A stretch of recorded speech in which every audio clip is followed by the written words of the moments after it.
Chapter 1. It is a truth universally acknowledged that a single man in possession of a good fortune must be in want of a wife. However little known the feelings or views of such a man may be on his first entering a neighbourhood, this truth is so well fixed in the minds of the surrounding families that he is considered the rightful property of some one or other of their daughters. "My dear Mr. Bennet," said his lady to him one day, "have you heard that Netherfield Park is let at last?" Mr. Bennet replied that he had not. "But it is," returned she, "for Mrs. Long has just been here, and she told me all about it." Mr. Bennet made no answer. "Do you not want to know who has taken it?" cried his wife impatiently. "You want to tell me, and I have no objection to hearing it." This was invitation enough. "Why, my dear, you must know. Mrs. Long says that Netherfield is taken by a young man of large fortune from the north of England. That he came down on Monday in a chaise and four to see the place, and was so much delighted with it that he agreed with Mr. Morris immediately that he is to take possession before Michaelmas, and some of his servants are to be in the house by the end of the week." "What is his name?" "Bingley." "Is he married or single?" "Oh, single, my dear, to be sure. A single man of large fortune, 4,000 or 5,000 a year. What a fine thing for our girls!" "How so? How can it affect them?" "My dear Mr. Bennet," replied his wife, "how can you be so tiresome? You must know that I am thinking of his marrying one of them." "Is that his design in settling here?" "Design? Nonsense! How can you talk so? But it is very likely that he may fall in love with one of them, and therefore you must visit him as soon as he comes." "I see no occasion for that. You and the girls may go, or you may send them by themselves, which perhaps will be still better; for as you are as handsome as any of them, Mr. Bingley might like you the best of the party." "My dear, you flatter me. I certainly have had my share of beauty, but I do not pretend to be anything extraordinary now. When a woman has 5 grown-up daughters, she ought to give over thinking of her own beauty." "In such cases a woman has not often much beauty to think of." "But, my dear, you must indeed go and see Mr. Bingley when he comes into the neighbourhood." "It is more than I engage for, I assure you." "But consider your daughters. Only think what an establishment it would be for one of them. Sir William and Lady Lucas are determined to go, merely on that account, for in general, you know, they visit no newcomers. Indeed, you must go, for it will be impossible for us to visit him if you do not." "You are over-scrupulous, surely. I dare say Mr. Bingley will be very glad to see you, and I will send him a few lines by you to assure him of my hearty consent to his marrying whichever he chooses of the girls, though I must throw in a good word for my little Lizzie." "I desire you will do no such thing. Lizzie is not a bit better than the others. I'm sure she is not half so handsome as Jane, nor half so good-humoured as Lydia, but you are always giving her the preference." "They have none of them much to recommend them," replied he. "They are all silly and ignorant like other girls, but Lizzie has something more of quickness than her sisters."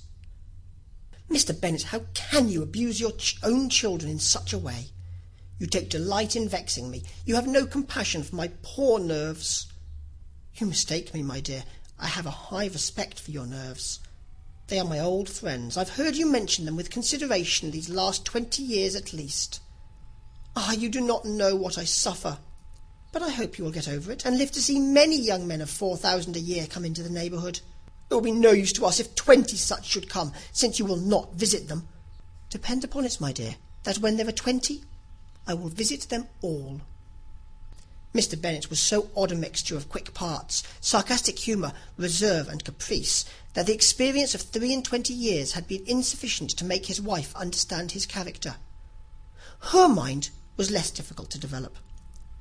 She was a woman of mean understanding, little information, and uncertain temper.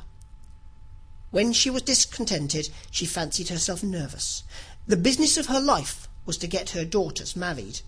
Its solace was visiting and news. Chapter 2. Mr. Bennet was among the earliest of those who waited on Mr. Bingley. He had always intended to visit him, though to the last always assuring his wife he should not go, Until the evening after the visit was paid, she had no knowledge of it. It was then disclosed in the following manner. Observing his second daughter employed in trimming a hat, he suddenly addressed her with, "I hope Mr. Bingley will like it, Lizzie." "We are not in a way to know what Mr. Bingley likes," said her mother resentfully, "since we are not to visit." "But you forget, mamma," said Elizabeth, "that we shall meet him at the assemblies, and that Mrs. Long promised to introduce him." "I do not believe Mrs. Long will do any such thing. She has 2 nieces of her own. She is a selfish, hypocritical woman, and I have no opinion of her." "No more have I," said Mr. Bennet, "and I am glad to find that you do not depend on her serving you."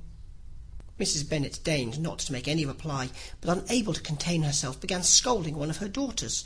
"Don't keep coughing so, Kitty, for heaven's sake. Have a little compassion on my nerves. You tear them to pieces." "Kitty has no discretion in her coughs," said her father. "She times them ill." "I do not cough for my own amusement," replied Kitty fretfully. "When is your next ball to be, Lizzie?" "Tomorrow fortnight." "Ay, so it is," cried her mother, "and Mrs. Long does not come back till the day before, so it will be impossible for her to introduce him, for she will not know him herself." "Then, my dear, you may have the advantage of your friend, and introduce Mr. Bingley to her." "Impossible, Mr. Bennet, impossible, when I am not acquainted with him myself. How can you be so teasing?" "I honour your circumspection. A fortnight's acquaintance is certainly very little. One cannot know what a man really is by the end of a fortnight. But if we do not venture, somebody else will, and after all, Mrs. Long and her daughters must stand their chance. And therefore, as she will think it an act of kindness, if you decline the office, I will take it on myself." The girls stared at their father. Mrs. Bennet said only, "Nonsense, nonsense." "What can be the meaning of that emphatic exclamation?" cried he. "Do you consider the forms of introduction and the stress that is laid on them as nonsense? I cannot quite agree with you there. What say you, Mary? For you are a young lady of deep reflection, I know, and read great books and make extracts." Mary wished to say something sensible, but knew not how.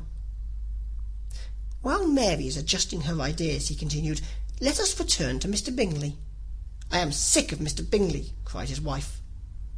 "I am sorry to hear that, but why did you not tell me that before? If I had known as much this morning, I certainly would not have called on him. It is very unlikely, but as I have actually paid the visit, we cannot escape the acquaintance now." The astonishment of the ladies was just what he wished, that of Mrs. Bennet perhaps surpassing the rest, though when the first tumult of joy was over, she began to declare that it was what she had expected all the while. "How good it was in you, my dear Mr. Bennet! But I knew I should persuade you at last. I was sure you loved your girls too well to neglect such an acquaintance. Well, how pleased I am! And it is such a good joke, too, that you should have gone this morning and never said a word about it till now." "Now, Kitty, you may cough as much as you choose," said Mr. Bennet, and as he spoke he left the room, fatigued with the raptures of his wife. "What an excellent father you have, girls," said she, when the door was shut. "I do not know how you will ever make amends for his kindness, or me either, for that matter. At our time of life it is not so pleasant, I can tell you, to be making new acquaintances every day, but for your sakes we would do anything. Lydia, my love, though you are the youngest, I dare say Mr. Bingley will dance with you at the next ball." "Oh," said Lydia stoutly, "I am not afraid, for though I am the youngest, I'm the tallest." The rest of the evening was spent in conjecturing how soon he would return Mr. Bennet's visit, and determining when they should ask him to dinner. Chapter 3. Not all that Mrs. Bennet, however, with the assistance of her 5 daughters, could ask on the subject, was sufficient to draw from her husband any satisfactory description of Mr. Bingley. They attacked him in various ways, with barefaced questions, ingenious suppositions, and distant surmises, but he eluded the skill of them all, and they were at last obliged to accept the second-hand intelligence of their neighbour, Lady Lucas. Her report was highly favourable. Sir William had been delighted with him. He was quite young, wonderfully handsome, extremely agreeable, and to crown the whole, he meant to be at the next assembly with a large party. Nothing could be more delightful. To be fond of dancing was a certain step towards falling in love, and very lively hopes of Mr. Bingley's heart were entertained. "If I can but see one of my daughters happily settled at Netherfield," said Mrs. Bennet to her husband, "and all the others equally well married, I shall have nothing to wish for." In a few days Mr. Bingley returned Mr. Bennet's visit, and sat about 10 minutes with him in his library. He had entertained hopes of being admitted to a sight of the young ladies, of whose beauty he had heard much, but he saw only the father. The ladies were somewhat more fortunate, for they had the advantage of ascertaining from an upper window that he wore a blue coat and rode a black horse. An invitation to dinner was soon afterwards dispatched, and already had Mrs. Bennet planned the courses that were to do credit to her housekeeping, when an answer arrived which deferred it all. Mr. Bingley was obliged to be in town the following day, and consequently unable to accept the honour of their invitation, etc. Mrs. Bennet was quite disconcerted. She could not imagine what business he could have in town so soon after his arrival in Hertfordshire, and she began to fear that he might be always flying about from one place to another, and never settled at Netherfield, as he ought to be. Lady Lucas quieted her fears a little by stating the idea of his being gone to London only to get a large party for the ball, and a report soon followed that Mr. Bingley was to bring 12 ladies and 7 gentlemen with him to the assembly. The girls grieved over such a number of ladies, but were comforted the day before the ball by hearing that instead of 12 he brought only 6 with him from London, his 5 sisters and a cousin. And when the party entered the assembly room, it consisted of only 5 altogether: Mr. Bingley, his 2 sisters, the husband of the eldest, and another young man. Mr. Bingley was good-looking and gentlemanlike. He had a pleasant countenance and easy, unaffected manners. His sisters were fine women, with an air of decided fashion. His brother-in-law, Mr. Hurst, merely looked the gentleman, but his friend Mr. Darcy soon drew the attention of the room by his fine, tall person, handsome features, noble mien, and the report, which was in general circulation within 5 minutes of his entrance, of his having 10,000 a year. The gentleman pronounced him to be a fine figure of a man. The ladies declared he was much handsomer than Mr. Bingley, and he was looked at with great admiration for about half the evening, till his manners gave a disgust which turned the tide of his popularity, for he was discovered to be proud, to be above his company, and above being pleased, and not all his large estate in Derbyshire could then save him from having a most forbidding, disagreeable countenance, and being unworthy to be compared with his friend. Mr. Bingley had soon made himself acquainted with all the principal people in the room. He was lively and unreserved, danced every dance, was angry for the ball closed so early, and talked of giving one himself at Netherfield. Such amiable qualities must speak for themselves. What a contrast between him and his friend! Mr. Darcy danced only once with Mrs. Hurst, and once with Miss Bingley, declined being introduced to any other lady, and spent the rest of the evening in walking about the room, speaking occasionally to one of his own party. His character was decided. He was the proudest, most disagreeable man in the world, and everybody hoped he would never come there again. Amongst the most violent against him was Mrs. Bennet, whose dislike of his general behaviour was sharpened into particular resentment by his having slighted one of her daughters.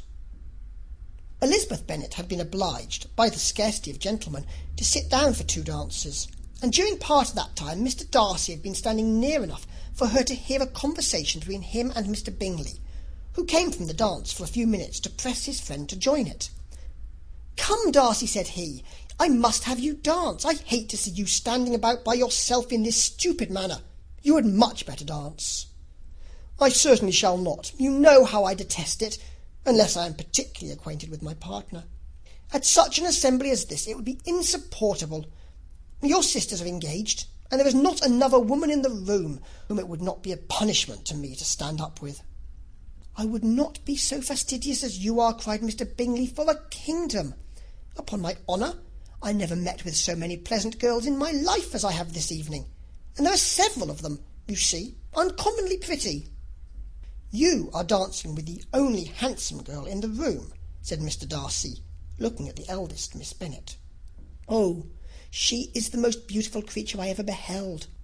But there is one of her sisters sitting down just behind you who is very pretty, and I dare say very agreeable. Do let me ask my partner to introduce you." "Which do you mean?"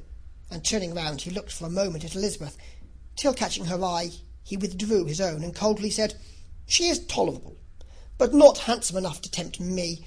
I am in no humour at present to give consequence to young ladies who are slighted by other men. You had better return to your partner and enjoy her smiles, for you are wasting your time with me." Mr. Bingley followed his advice.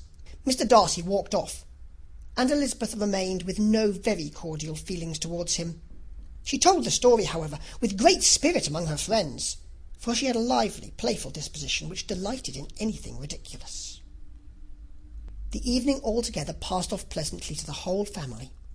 Mrs. Bennet had seen her eldest daughter much admired by the Netherfield party. Mr. Bingley had danced with her twice, and she had been distinguished by her sisters. Jane was as much gratified by this as her mother could be, though in a quieter way. Elizabeth felt Jane's pleasure. Mary had heard herself mentioned to Miss Bingley as the most accomplished girl in the neighbourhood, and Catherine and Lydia had been fortunate enough never to be without partners, which was all that they had yet learnt to care for at a ball. They returned, therefore, in good spirits to Longbourn, the village where they lived, and of which they were the principal inhabitants. They found Mr. Bennet still up. With a book he was regardless of time, and on the present occasion he had a good deal of curiosity as to the events of the evening, which had raised such splendid expectations. He had rather hoped that his wife's views on the stranger would be disappointed, but he soon found out that he had a different story to hear. "Oh, my dear Mr. Bennet," as she entered the room, "we have had a most delightful evening, a most excellent ball. I wish you had been there. Jane was so admired, and nothing could be like it. Everybody said how well she looked, and Mr. Bingley thought her quite beautiful, and danced with her twice. Only think of that, my dear. He actually danced with her twice, and she was the only creature in the room that he asked a second time. First of all, he asked Mr. Lucas. I was so vexed to see him stand up with her. But, however, he did not admire her at all. Indeed, nobody can, you know, and he seemed quite struck with Jane as she was going down the dance. So he inquired who she was, and got introduced, and asked her for the next two. Then the 2/3 he danced with Miss King, and the 2/4 with Maria Lucas, and the 2/5 with Jane again, and the 2/6 with Lizzie, and the Boulanger. If he had any compassion for me, cried her husband impatiently, he would not have danced half so much. For God's sake, say no more of his partner. Oh, that he had sprained his ankle in the first place. Oh, my dear, I am quite delighted with him. He is so excessively handsome. And his sisters are charming women. I never in my life saw anything more elegant than their dresses. I dare say the lace upon Mrs. Hurst's gown—" Here she was interrupted again. Mr. Bennet protested against any description of finery. She was therefore obliged to seek another branch of the subject, and related, with much bitterness of spirit, and some exaggeration, the shocking rudeness of Mr. Darcy. "But I can assure you," she added, "that Lizzie does not lose much by not suiting his fancy, for he is a most disagreeable, horrid man, not at all worth pleasing. So high and so conceited that there was no enduring him. He walked here and he walked there, fancying himself so very great. Not handsome enough to dance with. I wish you had been there, my dear, to have given him one of your set-downs. I quite detest the man." This is the end of chapter 3. Chapters 4 and 5. Chapter 4. When Jane and Elizabeth were alone, the former, who had been cautious in her praise of Mr. Bingley before, expressed to her sister just how very much she admired him. "He is just what a young man ought to be," said she, "sensible, good-humoured, lively, and I never saw such happy manners, so much ease, with such perfect good breeding." "He is also handsome," replied Elizabeth, "which a young man ought likewise to be if he possibly can. His character is thereby complete." "I was very much flattered by his asking me to dance a second time. I did not expect such a compliment." "Did not you? I did for you. But that is one great difference between us.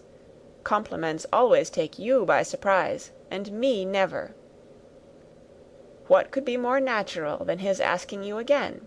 He could not help seeing that you were about 5 times as pretty as every other woman in the room. No thanks to his gallantry for that. Well, he certainly is very agreeable, and I give you leave to like him. You have liked many a stupider person." "Dear Lizzy!" "Oh, you are a good deal too apt, you know, to like people in general. You never see a fault in anybody. All the world are good and agreeable in your eyes. I never heard you speak ill of a human being in your life." "I would not wish to be hasty in censuring anyone, but I always speak what I think."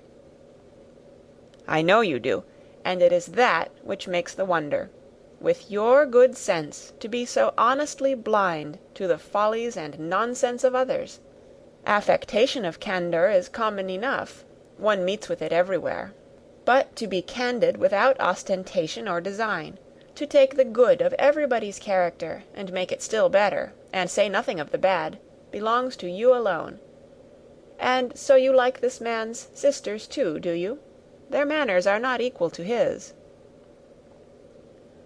"Certainly not, at first, but they are very pleasing women when you converse with them. Miss Bingley is to live with her brother and keep his house, and I am much mistaken if we shall not find a very charming neighbour in her." Elizabeth listened in silence, but was not convinced. Their behaviour at the assembly had not been calculated to please in general, and with more quickness of observation and less pliancy of temper than her sister, and with a judgment too unassailed by any attention to herself, she was very little disposed to approve them. They were in fact very fine ladies, not deficient in good humour when they were pleased, nor in the power of making themselves agreeable when they chose it, but proud and conceited. They were rather handsome, had been educated in one of the first private seminaries in town, had a fortune of 20,000 pounds, were in the habit of spending more than they ought, and of associating with people of rank, and were therefore in every respect entitled to think well of themselves and meanly of others. They were of a respectable family in the north of England, a circumstance more deeply impressed on their memories than that their brother's fortune and their own had been acquired by trade. Mr. Bingley inherited property to the amount of nearly 100,000 pounds from his father, who had intended to purchase an estate, but did not live to do it. Mr. Bingley intended it likewise, and sometimes made choice of his county, but as he was now provided with a good house and the liberty of a manor, it was doubtful to many of those who best knew the easiness of his temper, whether he might not spend the remainder of his days at Netherfield, and leave the next generation to purchase. His sisters were anxious for his having an estate of his own, but though he was now only established as a tenant, Miss Bingley was by no means unwilling to preside at his table, nor was Mrs. Hurst, who had married a man of more fashion than fortune, less disposed to consider his house as her home when it suited her. Mr. Bingley had not been of age 2 years when he was tempted by an accidental recommendation to look at Netherfield House. He did look at it, and into it for half an hour, was pleased with the situation and the principal rooms, satisfied with what the owner said in its praise, and took it immediately. Between him and Darcy there was a very steady friendship, in spite of great opposition of character. Bingley was endeared to Darcy by the easiness, openness, and ductility of his temper, though no disposition could offer a greater contrast to his own, and though with his own he never appeared dissatisfied. On the strength of Darcy's regard, Bingley had the firmest reliance, and of his judgment the highest opinion. In understanding, Darcy was the superior. Bingley was by no means deficient, but Darcy was clever. He was at the same time haughty, reserved, and fastidious, and his manners, though well bred, were not inviting. In that respect his friend had greatly the advantage. Bingley was sure of being liked wherever he appeared. Darcy was continually giving offence. The manner in which they spoke of the Meryton assembly was sufficiently characteristic. Bingley had never met with more pleasant people or prettier girls in his life. Everybody had been most kind and attentive to him, There had been no formality, no stiffness. He had soon felt acquainted with all the room, and as to Miss Bennet, he could not conceive an angel more beautiful.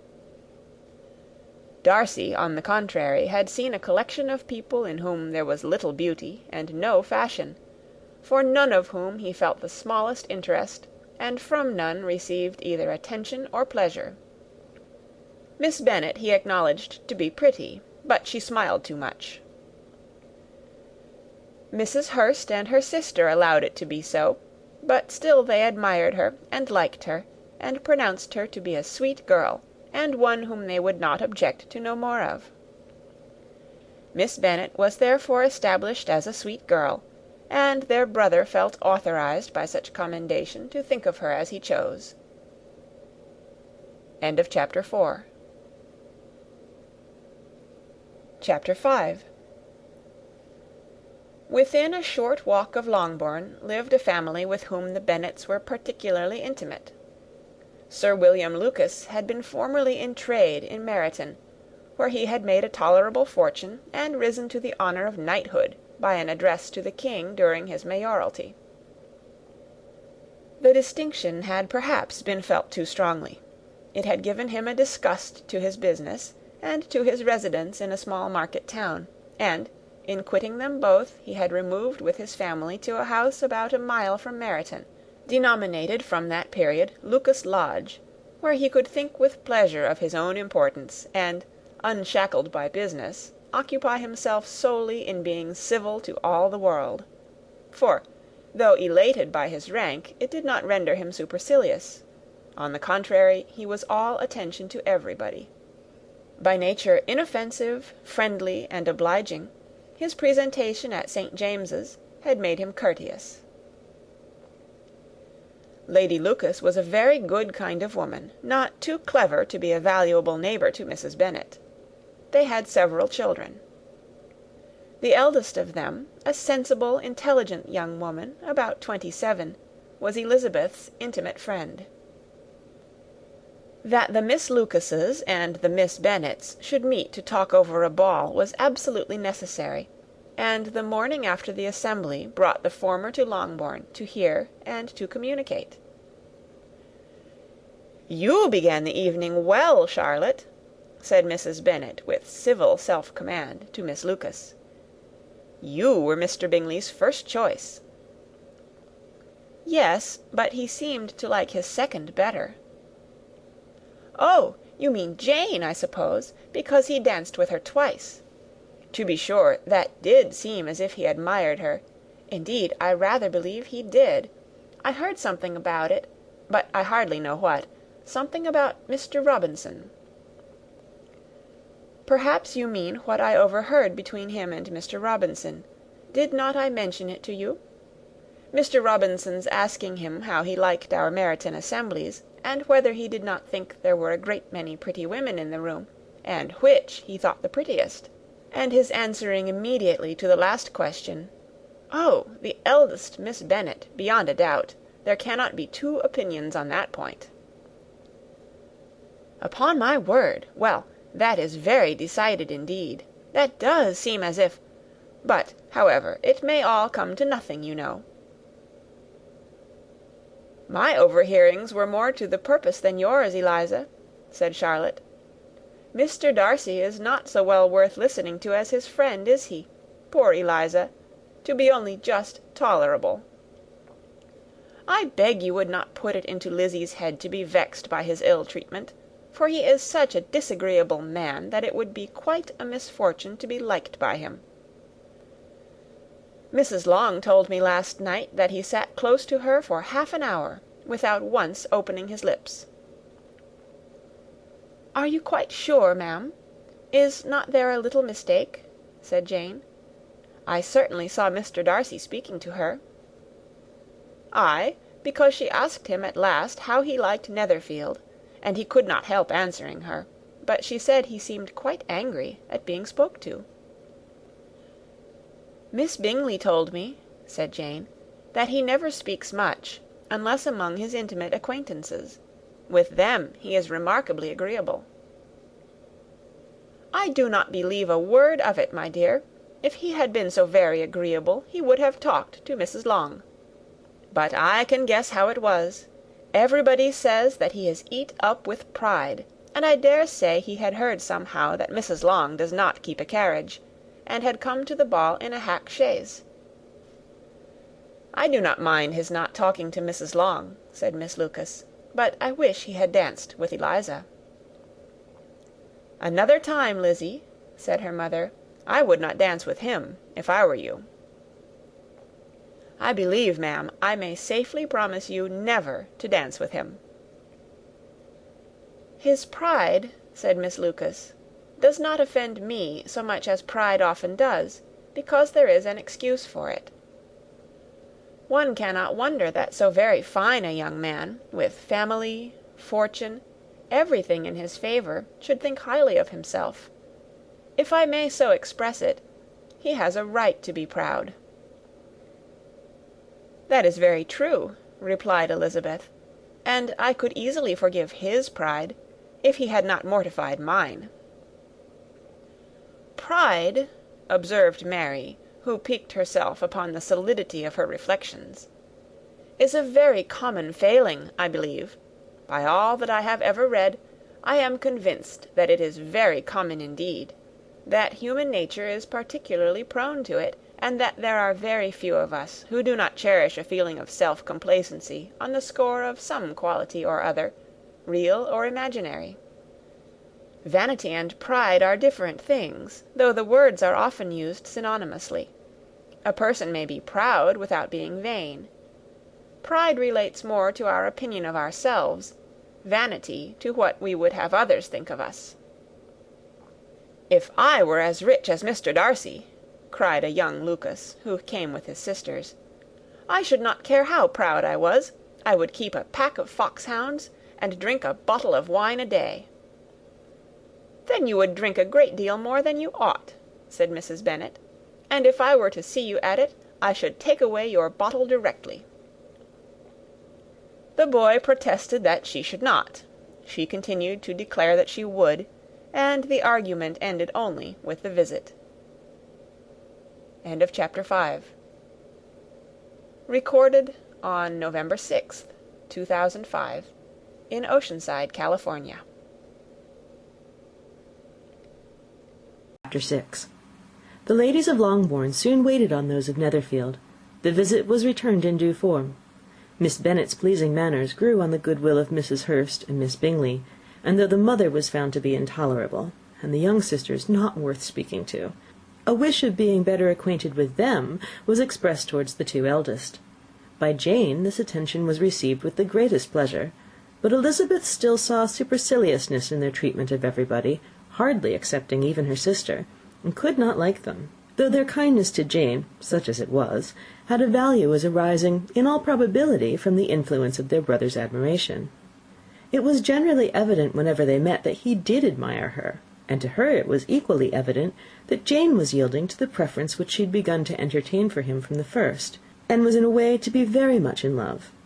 But she considered with pleasure that it was not likely to be discovered by the world in general, since Jane united, with great strength of feeling, a composure of temper and a uniform cheerfulness of manner which would guard her from the suspicions of the impertinent. She mentioned this to her friend Miss Lucas. "It may perhaps be pleasant," replied Charlotte, "to be able to impose on the public in such a case, but it is sometimes a disadvantage to be so very guarded. If a woman conceals her affection with the same skill from the object of it, she may lose the opportunity of fixing him, and it will then be but poor consolation to believe the world equally in the dark. There is so much of gratitude or vanity in almost every attachment that it's not safe to leave any to itself. We can all begin freely. A slight preference is natural enough, but there are few of us who have heart enough to be really in love without encouragement. In 9 cases out of 10, a woman had better show more affection than she feels. Bingley likes your sister undoubtedly, but he may never do more than like her if she does not help him on." "But she does help him on, as much as her nature will allow. If I can perceive her regard for him, he must be a simpleton indeed not to discover it too." "Remember, Eliza, that he does not know Jane's disposition as you do." But if a woman is partial to a man, and does not endeavour to conceal it, he must find it out. Perhaps he must, if he sees enough of her. But though Bingley and Jane meet tolerably often, it is never for many hours together, and as they always see each other in large mixed parties, it's impossible that every moment should be employed in conversing together. Jane should therefore make the most of every half hour in which she can command his attention. When she is secure of him, there will be more leisure for falling in love as much as she chooses.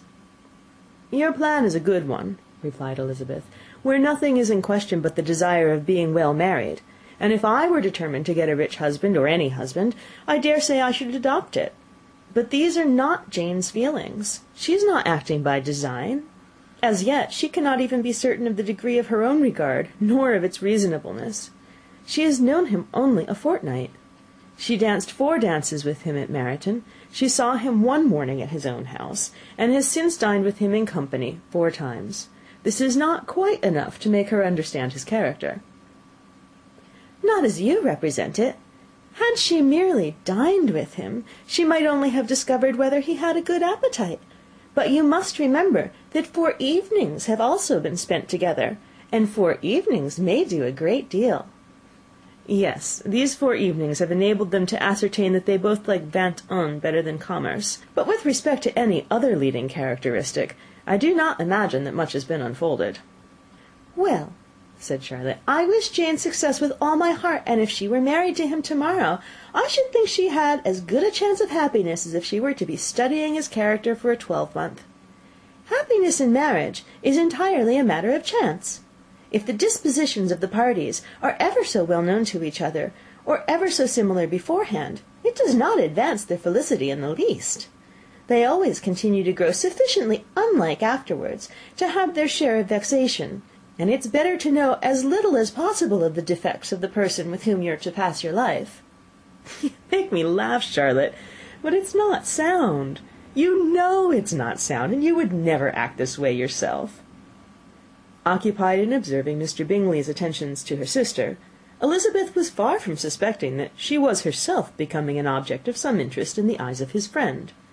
Mr. Darcy had at first scarcely allowed her to be pretty. He had looked at her without admiration at the ball, and when next they met, he looked at her only to criticise. But no sooner had he made it clear to himself and to his friends that she hardly had a good feature in her face, than he began to find it was rendered uncommonly intelligent by the beautiful expression of her dark eyes. To this discovery succeeded some others equally mortifying. Though he had detected with a critical eye more than one failure of perfect symmetry in her form, he was forced to acknowledge her figure to be light and pleasing, and in spite of his asserting that her manners were not those of the fashionable world, he was caught by their easy playfulness. Of this she was perfectly unaware. To her he was only the man who made himself agreeable nowhere, and who had not thought her handsome enough to dance with. He began to wish to know more of her, and as a step towards conversing with her himself, attended to her conversation with others. His doing so drew her notice. It was at Sir William Lucas's, where a large party were assembled. "What does Mr. Darcy mean," she said to Charlotte, "by listening to my conversation with Colonel Forster?" "That's a question which Mr. Darcy only can answer. But if he does it any more, I shall certainly let him know that I see what he's about. He has a very satirical eye, and if I do not begin by being impertinent myself, I shall soon grow afraid of him." On his approaching them soon afterwards, though without seeming to have any intention of speaking, Miss Lucas defied her friend to mention such a subject to him, which immediately provoking Elizabeth to do it, she turned to him and said, "Did you not think, Mr. Darcy, that I expressed myself uncommonly well just now, when I was teasing Colonel Forster to give us a ball at Meryton?" "With great energy, but it's always a subject which makes a lady energetic." "You are severe on us." "It will be her turn soon to be teased," said Miss Lucas. "I am going to open the instrument, Eliza, and you know what follows." "You are a strange creature by way of a friend, always wanting me to play and sing before anybody and everybody. If my vanity had taken a musical turn, you would be invaluable, but as it is, I'd really rather not sit down before those who must be in the habit of hearing the very best performers." On Miss Lucas's persevering, however, she added, "Very well, if it must be so, it must," and gravely glancing at Mr. Darcy, There's a fine old saying, which everybody here is of course familiar with, "Keep your breath to cool your porridge," and I shall keep mine to swell my song. Her performance was pleasing, though by no means capital. After a song or two, and before she could reply to entreaties of several that she would sing again, she was eagerly succeeded at the instrument by her sister Mary, who, having, in consequence of being the only plain one in the family, worked hard for knowledge and accomplishments, and was always impatient for display. Mary had neither genius nor taste, and though vanity had given her application, it had given her likewise a pedantic air and conceited manner, which would have injured a higher degree of excellence than she had reached. Elizabeth, easy and unaffected, had been listened to with much more pleasure, though not playing half so well, and Mary, at the end of a long concerto, was glad to purchase praise and gratitude by Scotch and Irish airs, at the request of her younger sisters, who, with some of the Lucases and 2 or 3 officers, joined eagerly in dancing at one end of the room. Mr. Darcy stood near them in silent indignation at such a mode of passing the evening, to the exclusion of all conversation, and was much too engrossed by his thoughts to perceive that Sir William Lucas was his neighbour, till Sir William thus began: "What a charming amusement for young people this is, Mr. Darcy! There's nothing like dancing, after all. I consider it as one of the first refinements of polished society." "Certainly, sir, and it has the advantage also of being in vogue amongst the less polished societies of the world. Every savage can dance." Sir William only smiled. "Your friend performs delightfully," he continued after a pause, on seeing Bingley join the group, "and I doubt not that you are an adept in the science yourself, Mr. Darcy." "You saw me dance at Meryton, I believe, sir?" "Yes, indeed, and received no inconsiderable pleasure from the sight. Do you often dance at St. James's?" "Never, sir." "Do you not think it would be a proper compliment to the place?" "It is a compliment which I never pay to any place, if I can avoid it." "You have a house in town, I conclude." Mr. Darcy bowed. "I had once some thought of fixing in town myself, for I am fond of superior society, but I did not feel quite certain that the air of London would agree with Lady Lucas." He paused in hopes of an answer, but his companion was not disposed to make any, and Elizabeth, at that instant, moving towards them, he was struck with the action of doing a very gallant thing, and called out to her, "My dear Miss Eliza, why are you not dancing? Mr. Darcy, you must allow me to present this young lady to you as a very desirable partner. You cannot refuse to dance, I am sure, when so much beauty is before you." And taking her hand, he would have given it to Mr. Darcy, who, though extremely surprised, was not unwilling to receive it, when she instantly drew back, and said with some discomposure to Sir William, "Indeed, sir, I have not the least intention of dancing. I entreat you not to suppose that I move this way in order to beg for a partner." Mr. Darcy, with grave propriety, requested to be allowed the honour of her hand, but in vain. Elizabeth was determined, nor did Sir William at all shake her purpose by his attempt at persuasion. "You excel so much in the dance, Miss Eliza, that it's cruel to deny me the happiness of seeing you, and though this gentleman dislikes the amusement in general, he can have no objection, I am sure, to oblige us for 1/2 hour." "Mr. Darcy is all politeness," said Elizabeth, smiling. "He is indeed, but considering the inducement, my dear Eliza, can we not wonder at his complaisance? For who would object to such a partner?" Elizabeth looked archly, and turned away. Her resistance had not injured her with the gentleman, and he was thinking of her with some complacency, when thus accosted by Miss Bingley. "I can guess the subject of your reverie." "I should imagine not." "You're considering how insupportable it would be to pass many evenings in this manner, in such society, and indeed I'm quite of your opinion. I was never more annoyed. The insipidity, and yet the noise, the nothingness, and yet the self-importance of all these people. Oh, I would give to hear your strictures on them." "Your conjecture is totally wrong, I assure you. My mind was more agreeably engaged. I have been meditating on the very great pleasure which a pair of fine eyes in the face of a pretty woman can bestow." Miss Bingley immediately fixed her eyes on his face, and desired he would tell her what lady had the credit of inspiring such reflections. Mr. Darcy replied with great intrepidity, "Miss Elizabeth Bennet." "Miss Elizabeth Bennet!" repeated Miss Bingley. "I am all astonishment. How long has she been such a favourite? And pray, when am I to wish you joy?" That is exactly the question which I expected you to ask. A lady's imagination is very rapid. It jumps from admiration to love, from love to matrimony, in a moment. I knew you would be wishing me joy." "Nay, if you are serious about it, I shall consider the matter is absolutely settled. You'll be having a charming mother-in-law indeed, and of course she will always be at Pemberley with you." He listened to her with perfect indifference while she chose to entertain herself in this manner, and as his composure convinced her that all was safe, her wit flowed long.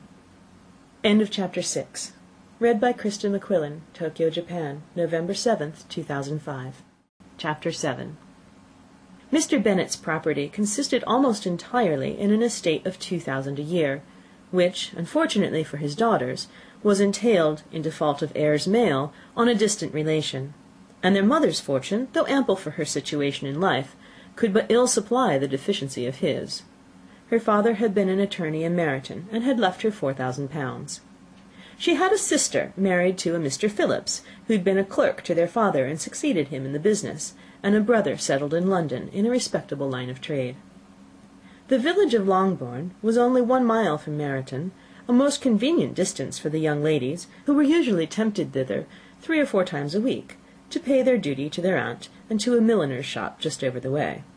The 2 youngest of the family, Catherine and Lydia, were particularly frequent in these attentions. Their minds were more vacant than their sisters', and when nothing better offered, a walk to Meryton was necessary to amuse their morning hours and furnish conversation for the evening.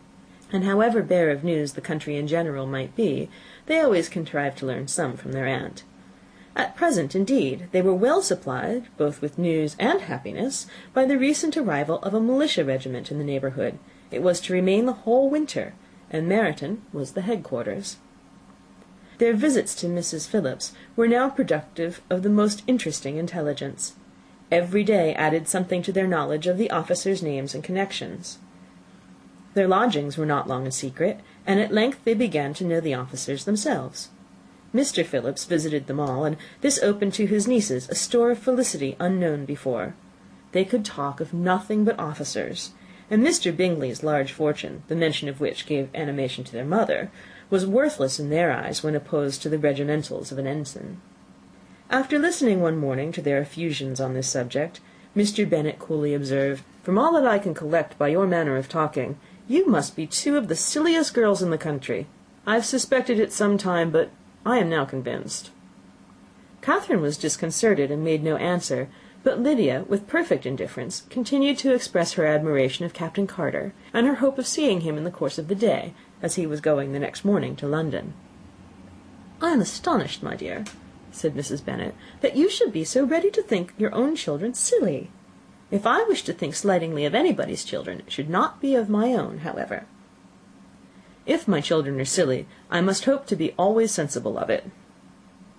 "Yes, but as it happens, they are all of them very clever." "This is the only point, I flatter myself, on which we do not agree. I had hoped that our sentiments coincided in every particular, but I must so far differ from you as to think our 2 youngest daughters uncommonly foolish." "My dear Mr. Bennet, you must not expect such girls to have the sense of their father and mother. When they get to our age, I dare say they will not think about officers any more than we do. I remember the time when I liked a red coat myself very well, and indeed I still do at my heart. And if a smart young colonel with 5,000 or 6,000 a year should want one of my girls, I shall not say nay to him. And I thought Colonel Forster looked very becoming the other night at Sir William's in his regimentals."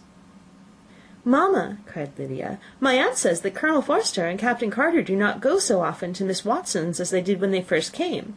She sees them now very often standing in Clark's library." Mrs. Bennet was prevented from replying by the entrance of the footman with a note for Miss Bennet. It came from Netherfield, and the servant waited for an answer. Mrs. Bennet's eyes sparkled with pleasure, and she was eagerly calling out while her daughter read, "Well, Jane, who's it from? What's it about? What does he say? Well, Jane, make haste and tell us. Make haste, my love." "It is from Miss Bingley," said Jane, and then read it aloud. "My dear friend, if you are not so compassionate as to dine to-day with Louisa and me, we shall be in danger of hating each other for the rest of our lives, for a whole day's tete-a-tete between 2 women can never end without a quarrel. Come as soon as you can on receipt of this. My brother and the gentlemen are to dine with the officers. Yours ever, Caroline Bingley." "With the officers!" cried Lydia. I wonder my aunt did not tell us of that." "Dining out," said Mrs. Bennet. "That is very unlucky." "Can I have a carriage?" asked Jane. "No, my dear, you'd better go on horseback, because it seems likely to rain, and then you must stay all night." "That would be a good scheme," said Elizabeth, "if you were sure that they would not offer to send her home." "Oh, but the gentlemen will have Mr. Bingley's chaise to go to Meryton, and the Hursts have no horses to theirs." "I'd much rather go in the coach." "But, my dear, your father cannot spare the horses, I'm sure. They're wanted in the farm, Mr. Bennet, are they not?" "They're wanted in the farm much oftener than I can get them." "But if you've got them to-day," said Elizabeth, "my mother's purpose will be answered." She did at last extort from her father an acknowledgment that the horses were engaged. Jane was therefore obliged to go on horseback, and her mother attended her to the door with many cheerful prognostics of a bad day. Her hopes were answered. Jane had not been gone long before it rained hard. Her sisters were uneasy for her, but her mother was delighted. The rain continued the whole evening without intermission. Jane would certainly not come back. "This was a lucky idea of mine, indeed," said Mrs. Bennet more than once, as if the credit of making it rain were all her own. Till the next morning, however, she was not aware of all the felicity of her contrivance. Breakfast was scarcely over, when a servant from Netherfield brought the following note for Elizabeth. "My dearest Lizzie, I find myself very unwell this morning, which, I suppose, is to be imputed to my getting wet through yesterday. My kind friends will not hear of my returning till I'm better. They insist also on my seeing Mr. Jones, therefore do not be alarmed if you should hear of his having been to me. And, excepting a sore throat and a headache, there is not much the matter with me. Yours, etc." "Well, my dear," said Mr. Bennet, when Elizabeth had read the note aloud, "if your daughter should have a dangerous fit of illness, if she should die, it would be a comfort to know that it was all in pursuit of Mr. Bingley, and under your orders." "Oh, I'm not afraid of her dying. People do not die of little trifling colds. She'll be taken good care of. As long as she stays there, it is all very well. I would go and see her if I could have the carriage." Elizabeth, feeling really anxious, was determined to go to her, though the carriage was not to be had, and as she was no horsewoman, walking was her only alternative. She declared her resolution. "How can you be so silly," cried her mother, "as to think of such a thing in all this dirt? You will not be fit to be seen when you get there." "I shall be very fit to see Jane, which is all I want." "Is this a hint to me, Lizzie," said her father, "to send for the horses?" "No, indeed, I do not wish to avoid the walk. The distance is nothing when one has a motive, only 3 miles. I shall be back by dinner." "I admire the activity of your benevolence," observed Mary, "but every impulse of feeling should be guided by reason, and, in my opinion, exertion should always be in proportion to what is required." "We will go as far as Meryton with you," said Catherine and Lydia. Elizabeth accepted their company, and the 3 young ladies set off together. "If we make haste," said Lydia, as they walked along, "perhaps we may see something of Captain Carter before he goes." In Meryton they parted. The 2 youngest repaired to the lodgings of one of the officers' wives, and Elizabeth continued her walk alone, crossing field after field at a quick pace, jumping over stiles and springing over puddles with impatient activity, and finding herself at last within view of the house, with weary ankles, dirty stockings, and a face glowing with the warmth of exercise. She was shown into the breakfast parlour, where all but Jane were assembled, and where her appearance created a great deal of surprise. That she should have walked 3 miles so early in the day, in such dirty weather, and by herself, was almost incredible to Mrs. Hurst and Miss Bingley, and Elizabeth was convinced that they held her in contempt for it. She was received, however, very politely by them, and in their brother's manners there was something better than politeness. There was good humour and kindness. Mr. Darcy said very little, and Mr. Hurst nothing at all. The former was divided between admiration of the brilliancy which exercise had given to her complexion, and doubt as to the occasions justifying her coming so far alone. The latter was thinking only of his breakfast. Her inquiries after her sister were not very favourably answered. Miss Bennet had slept ill, and though up, was feverish, and not well enough to leave her room. Elizabeth was glad to be taken to her immediately, and Jane, who had only been withheld by the fear of giving alarm or inconvenience from expressing in her note how much she longed for such a visit, was delighted at her entrance. She was not equal, however, to much conversation, and when Miss Bingley left them together, could attempt little besides expressions of gratitude for the extraordinary kindness she was treated with. Elizabeth silently attended her. When breakfast was over, they were joined by the sisters, and Elizabeth began to like them herself when she saw how much affection and solicitude they showed for Jane.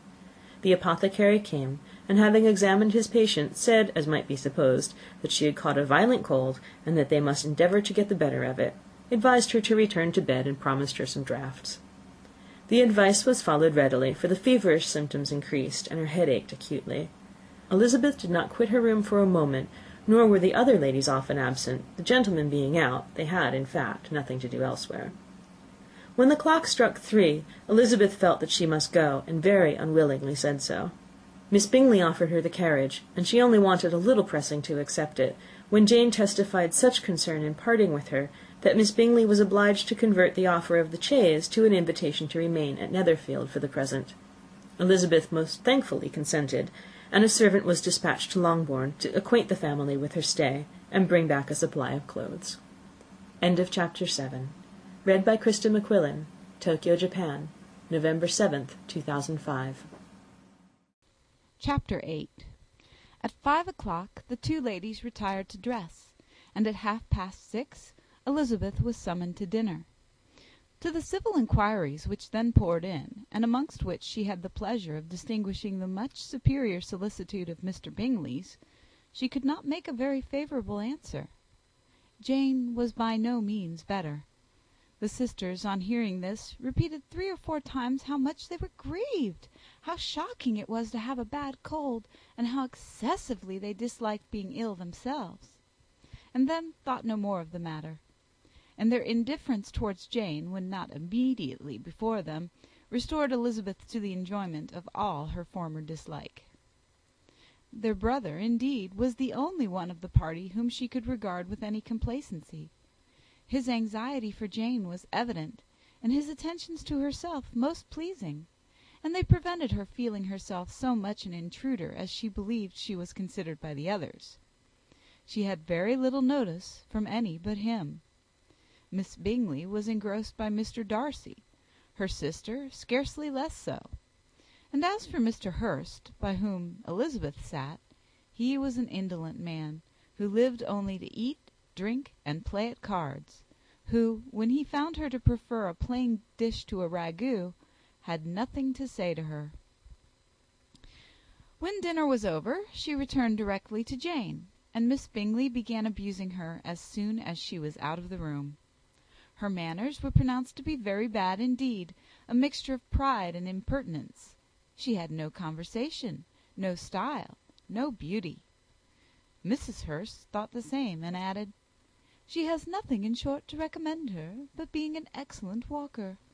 I shall never forget her appearance this morning. She really looked almost wild." "She did, indeed, Louisa. I could hardly keep my countenance. Very nonsensical to come at all. Why must she be scampering about the country because her sister had a cold? Her hair, so untidy, so blowsy." "Yes, and her petticoat. I hope you saw her petticoat. 6 inches deep in mud, I am absolutely certain. And the gown which had been let down to hide it, not doing its office." "Your picture may be very exact, Louisa," said Bingley, "but this was all lost upon me. I thought Miss Elizabeth Bennet looked remarkably well when she came into the room this morning. Her dirty petticoat quite escaped my notice." "You observed it, Mr. Darcy, I am sure," said Miss Bingley, "and I am inclined to think that you would not wish to see your sister make such an exhibition." "Certainly not." "To walk 3 miles, or 4 miles, or 5 miles, or whatever it was, above her ankles in dirt, and alone, quite alone! What could she mean by it? It seems to me to show an abominable sort of conceited independence, a most country town indifference to decorum." "It shows an affection for her sister that is very pleasing," said Bingley. "I am afraid, Mr. Darcy," observed Miss Bingley in a half-whisper, "that this adventure has rather affected your admiration of her fine eyes." "Not at all," he replied. "They were brightened by the exercise." A short pause followed this speech, and Mrs. Hurst began again. I have an excessive regard for Miss Jane Bennet. She is really a very sweet girl, and I wish with all my heart she were well settled. But with such a father and mother, and such low connections, I am afraid there is no chance of it." "I think I have heard you say that their uncle is an attorney on Meryton." "Yes, and they have another, who lives somewhere near Cheapside." "That is capital," added her sister, and they both laughed heartily. "If they had uncles enough to fill all Cheapside," cried Bingley, "it would not make them one jot less agreeable." "But it must very materially lessen their chance of marrying men of any consideration in the world," replied Darcy. To this speech Bingley made no answer, but his sisters gave it their hearty assent, and indulged their mirth for some time at the expense of their dear friend's vulgar relations. With a renewal of tenderness, however, they returned to her room on leaving the dining parlour, and sat with her till summoned to coffee. She was still very poorly, and Elizabeth would not quit her at all till late in the evening, when she had the comfort of seeing her sleep, and when it seemed to her rather right than pleasant that she should go downstairs herself. On entering the drawing-room, she found the whole party at loo, and was immediately invited to join them; but suspecting them to be playing high, she declined it, and making her sister the excuse, said she would amuse herself for the short time she could stay below with a book. Mr. Hurst looked at her with astonishment. "Do you prefer reading to cards?" said he. "That is rather singular." "Miss Eliza Bennet," said Miss Bingley, "despises cards. She is a great reader, and has no pleasure in anything else." "I deserve neither such praise nor such censure," cried Elizabeth. "I am not a great reader, and I have pleasure in many things." "In nursing your sister I am sure you have pleasure," said Bingley, "and I hope it will soon be increased by seeing her quite well." Elizabeth thanked him from her heart, and then walked toward the table where a few books were lying. He immediately offered to fetch her others, all that his library afforded. "And I wish my collection were larger for your benefit and my own credit; but I am an idle fellow, and though I have not many, I have more than I ever looked into." Elizabeth assured him that she could suit herself perfectly with those in the room. "I am astonished," said Miss Bingley, "that my father should have left so small a collection of books. What a delightful library you have at Pemberley, Mr. Darcy!" "It ought to be good," he replied. "It has been the work of many generations." "And then you have added so much to it yourself. You are always buying books." "I cannot comprehend the neglect of a family library in such days as these." "Neglect! I am sure you neglect nothing that can add to the beauties of that noble place. Charles, when you build your house, I wish it may be half as delightful as Pemberley." "I wish it may." "But I would really advise you to make your purchase in that neighbourhood, and take Pemberley for a kind of model. There is not a finer county in England than Derbyshire." "With all my heart. I will buy Pemberley itself, if Darcy will sell it." "I am talking of possibilities, Charles." "Upon my word, Caroline, I should think it more possible to get Pemberley by purchase than by imitation." Elizabeth was so much caught with what passed as to leave her very little attention for her book, and soon laying it wholly aside, she drew near the card table, and stationed herself between Mr. Bingley and his eldest sister, to observe the game. "Is Miss Darcy much grown since the spring?" said Miss Bingley. "Will she be as tall as I am?" "I think she will. She is now about Miss Elizabeth Bennet's height, or rather taller." "How I long to see her again! I never met with anybody who delighted me so much. Such a countenance, such manners, and so extremely accomplished for her age. Her performance on the pianoforte is exquisite." "It is amazing to me," said Bingley, "how young ladies can have the patience to be so very accomplished as they all are." "All young ladies accomplished! My dear Charles, what do you mean?" Yes, all of them, I think. They all paint tables, cover screens, and net purses. I scarcely know anyone who cannot do all this, and I am sure I never heard a young lady spoken of for the first time without being informed that she was very accomplished." "Your list of the common extent of accomplishments," said Darcy, "has too much truth. The word is applied to many a woman who deserves it no otherwise than by netting a purse or covering a screen. But I am very far from agreeing with you in your estimation of ladies in general. I cannot boast of knowing more than half a dozen in the whole range of my acquaintance that are really accomplished." "Nor I am sure," said Miss Bingley. "Then," observed Elizabeth, "you must comprehend a great deal in your idea of an accomplished woman." "Yes, I do comprehend a great deal in it." "Oh, certainly," cried his faithful assistant. "No one can be really esteemed accomplished who does not greatly surpass what is usually met with. A woman must have a thorough knowledge of music, singing, drawing, dancing, and the modern languages, to deserve the word; and besides all this, she must possess a certain something in her air and manner of walking, the tone of her voice, her address and expressions, or the word will be but half deserved." "All this she must possess," added Darcy, "and to all this she must yet add something more substantial, in the improvement of her mind by extensive reading." "I am no longer surprised at your knowing only 6 accomplished women.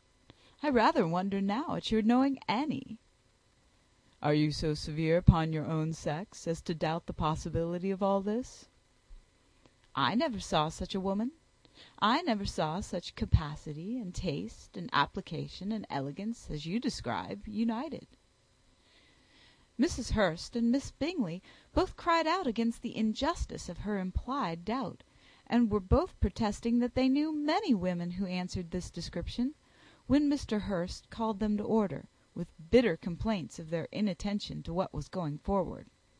As all conversation was thereby at an end, Elizabeth soon afterwards left the room. "Elizabeth Bennet," said Miss Bingley, when the door was closed on her, "is one of those young ladies who seek to recommend themselves to the other sex by undervaluing their own; and with many men, I dare say, it succeeds. But in my opinion it is a paltry device, a very mean art." "Undoubtedly," replied Darcy, to whom this remark was chiefly addressed. "There is a meanness in all the arts which ladies sometimes condescend to employ for captivation. Whatever bears affinity to cunning is despicable." Miss Bingley was not so entirely satisfied with this reply as to continue the subject. Elizabeth joined them again, only to say that her sister was worse, and that she could not leave her.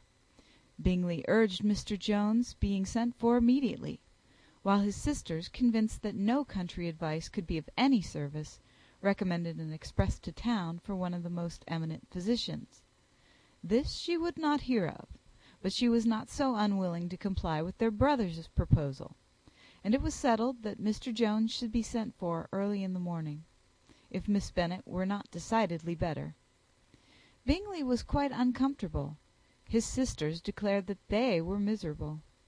They solaced their wretchedness, however, by duets after supper, while he could find no better relief to his feelings than by giving his housekeeper directions that every attention might be paid to the sick lady and her sister. Chapter 8. Recorded by Maureen O'Brien, Kettering, Ohio, November 14th, 2005. Chapter 9. Elizabeth passed the chief of the night in her sister's room, and in the morning had the pleasure of being able to send a tolerable answer to the inquiries which she very early received from Mr. Bingley by a housemaid, and some time afterwards from the 2 elegant ladies who waited on his sisters. In spite of this amendment, however, she requested to have a note sent to Longbourn, desiring her mother to visit Jane and form her own judgment of her situation. The note was immediately dispatched, and its contents as quickly complied with. Mrs. Bennet, accompanied by her 2 youngest girls, reached Netherfield soon after the family breakfast. Had she found Jane in any apparent danger, Mrs. Bennet would have been very miserable; but being satisfied on seeing her that her illness was not alarming, she had no wish of her recovering immediately, as her restoration to health would probably remove her from Netherfield. She would not listen, therefore, to her daughter's proposal of being carried home. Neither did the apothecary, who arrived about the same time, think it at all advisable. After sitting a little while with Jane, on Miss Bingley's appearance and invitation, the mother and 3 daughters all attended her into the breakfast parlour. Bingley met them with hopes that Mrs. Bennet had not found Miss Bennet worse than she expected. "Indeed I have, sir," was her answer. "She is a great deal too ill to be moved. Mr. Jones says we must not think of moving her. We must trespass a little longer on your kindness." "Removed!" cried Bingley. "It must not be thought of. My sister, I am sure, will not hear of her removal." "You may depend upon it, madam," said Miss Bingley, with cold civility, "that Miss Bennet will receive every possible attention while she remains with us." Mrs. Bennet was profuse in her acknowledgments. "I am sure," she added, "if it was not for such good friends, I do not know what would become of her, for she is very ill indeed, and suffers a vast deal, though with the greatest patience in the world, which is always the way with her, for she has, without exception, the sweetest temper I have ever met with. I often tell my other girls they are nothing to her.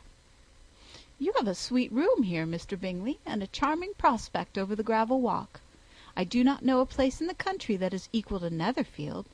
You will not think of quitting it in a hurry, I hope, though you have but a short lease." "Whatever I do is done in a hurry," replied he, "and therefore if I should resolve to quit Netherfield, I should probably be off in 5 minutes. At present, however, I consider myself as quite fixed here."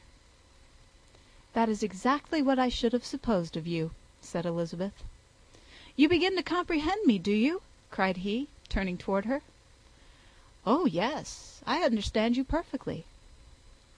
"I wish I might take this for a compliment, but to be so easily seen through, I am afraid, is pitiful." "That is as it happens. It does not follow that a deep, intricate character is more or less estimable than such a one as yours." "Lizzy," cried her mother, "remember where you are, and do not run on in the wild manner that you are suffered to do at home." "I did not know before," continued Bingley immediately, "that you were a studier of character. It must be an amusing study." "Yes, but intricate characters are the most amusing. They have at least that advantage." "The country," said Darcy, "can in general supply but a few subjects for such a study. In a country neighbourhood you move in a very confined and unvarying society." "But people themselves alter so much that there is something new to be observed in them forever." "Yes, indeed," cried Mrs. Bennet, offended by his manner of mentioning a country neighbourhood. "I assure you there is quite as much of that going on in the country as in town." Everybody was surprised, and Darcy, after looking at her for a moment, turned silently away. Mrs. Bennet, who fancied she had gained a complete victory over him, continued her triumph. "I cannot see that London has any great advantage over the country, for my part, except the shops and public places. The country is a vast deal pleasanter, is it not, Mr. Bingley?" "When I am in the country," he replied, "I never wish to leave it, and when I am in town, it is pretty much the same. They have each their advantages, and I can be equally happy in either." "Aye, that is because you have the right disposition. But that gentleman," looking at Darcy, "seemed to think the country was nothing at all." "Indeed, mamma, you are mistaken," said Elizabeth, blushing for her mother. "You quite mistook Mr. Darcy. He only meant that there was not such a variety of people to be met with in the country as in the town, which you must acknowledge to be true." "Certainly, my dear, nobody said there were. But as to not meeting with many people in this neighbourhood, I believe there are few neighbourhoods larger. I know we dine with 24 families." Nothing but concern for Elizabeth could enable Bingley to keep his countenance. His sister was less delicate, and directed her eyes toward Mr. Darcy with a very expressive smile. Elizabeth, for the sake of saying something that might turn her mother's thoughts, now asked her if Charlotte Lucas had been at Longbourn since her coming away. "Yes, she called yesterday with her father. What an agreeable man Sir William is, Mr. Bingley, is not he? So much the man of fashion, so genteel and easy. He had always something to say to everybody. That is my idea of good breeding, and those persons who fancy themselves very important and never open their mouths quite mistake the matter." "Did Charlotte dine with you?" "No, she would go home. I fancy she was wanted about the mince pies. For my part, Mr. Bingley, I always keep servants that can do their own work. My daughters are brought up very differently. But everybody is to judge for themselves, and the Lucases are a very good sort of girls, I assure you. It is a pity they are not handsome. Not that I think Charlotte so very plain, but then she is our particular friend." "She seems a very pleasant young woman." "Oh dear, yes, but you must own she is very plain. Lady Lucas herself has often said so, and envied me Jane's beauty. I do not like to boast of my own child, but to be sure, Jane, one does not often see anybody better looking. It is what everybody says. I do not trust my own partiality. When she was only 15, there was a man at my brother Gardiner's in town so much in love with her that my sister-in-law was sure he would make her an offer before we came away. But, however, he did not. Perhaps he thought her too young. However, he wrote some verses on her, and very pretty they were." "And so ended his affection," said Elizabeth impatiently. "There has been many a one, I fancy, overcome in the same way. I wonder who first discovered the efficacy of poetry in driving away love."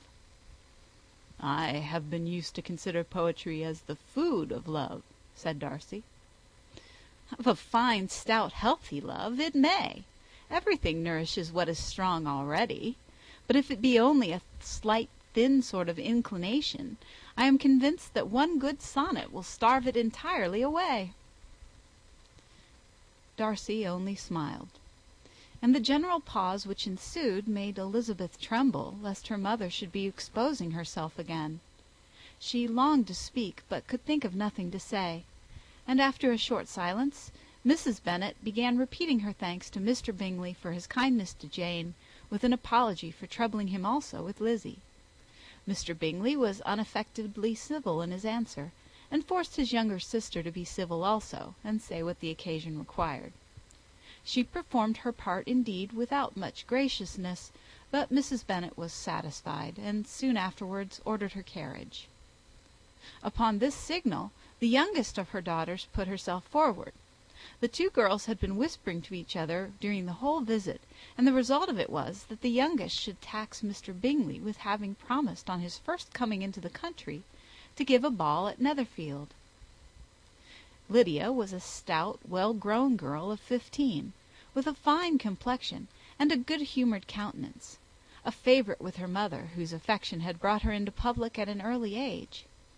She had high animal spirits, and a sort of natural self-consequence, which the attention of the officers, to whom her uncle's good dinners and her own easy manners recommended her, had increased into assurance.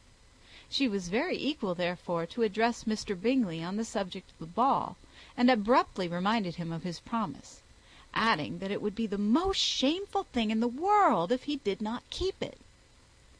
His answer to this sudden attack was delightful to their mother's ear. "I am perfectly ready, I assure you, to keep my engagement, and when your sister is recovered, you shall, if you please, name the very day of the ball. But you would not wish to be dancing when she is ill." Lydia declared herself satisfied.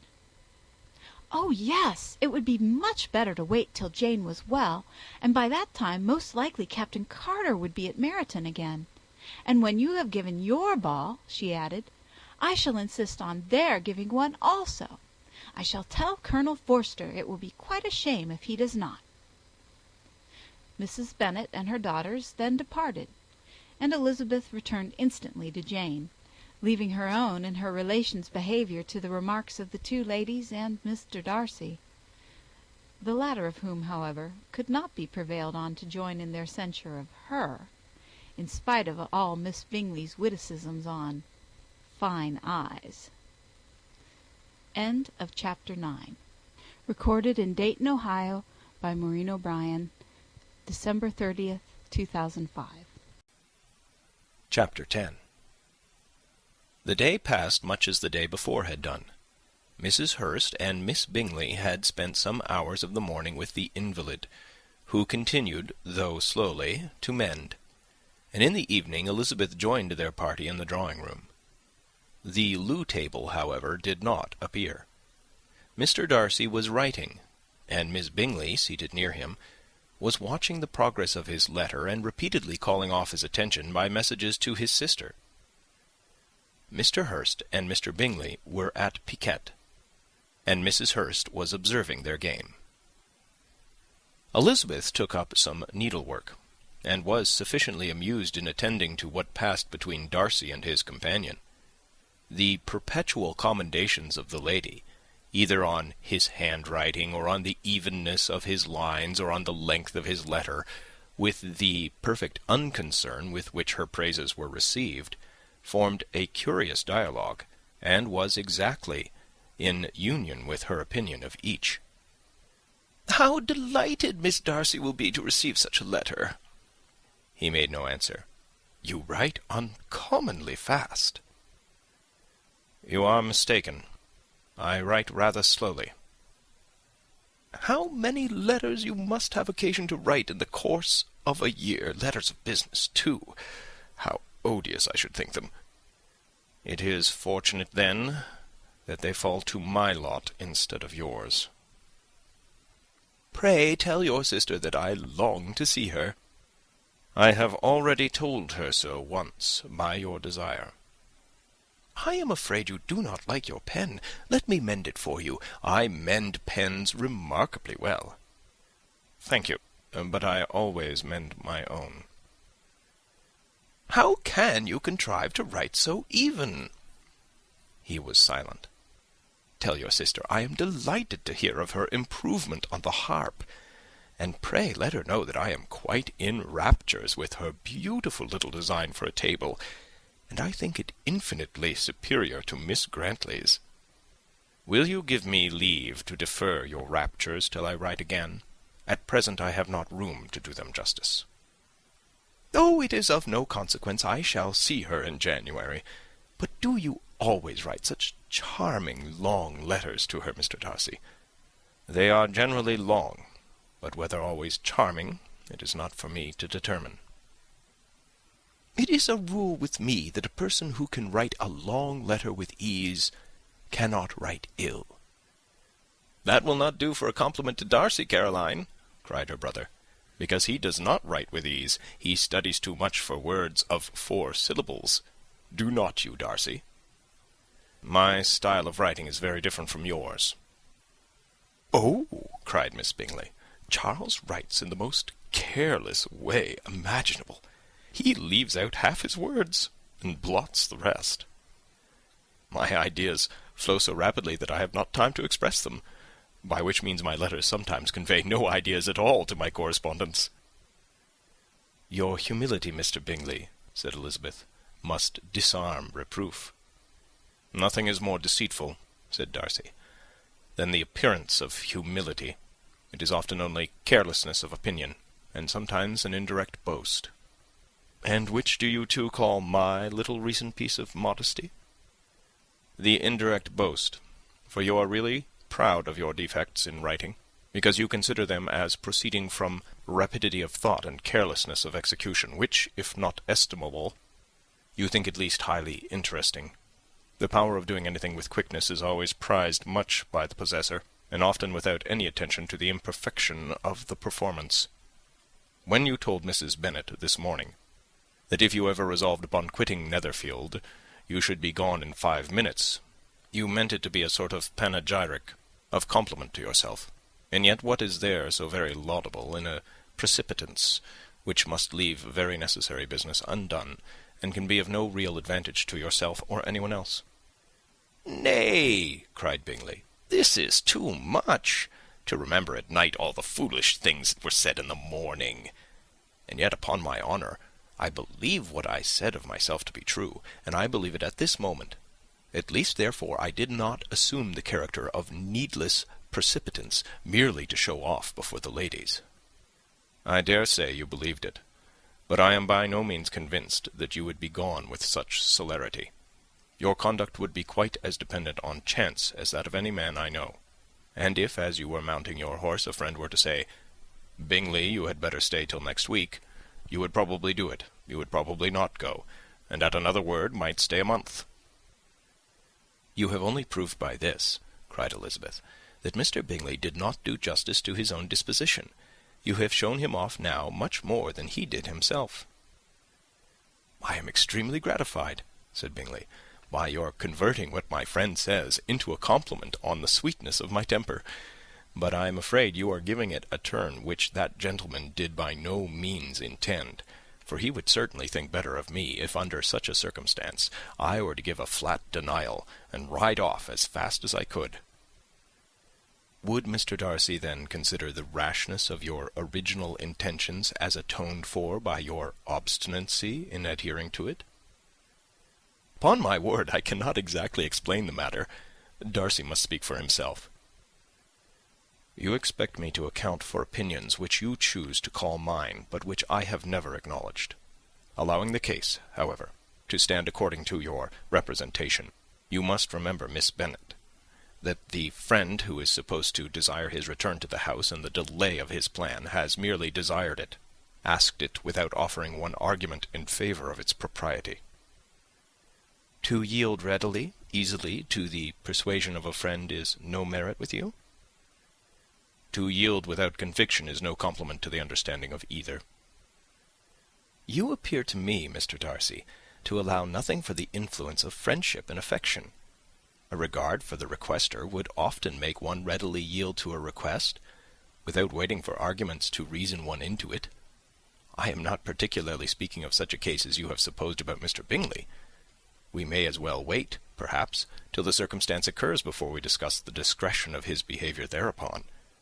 But in general and ordinary cases between friend and friend, where one of them is desired by the other to change a resolution of no very great moment, should you think ill of that person for complying with the desire, without waiting to be argued into it?"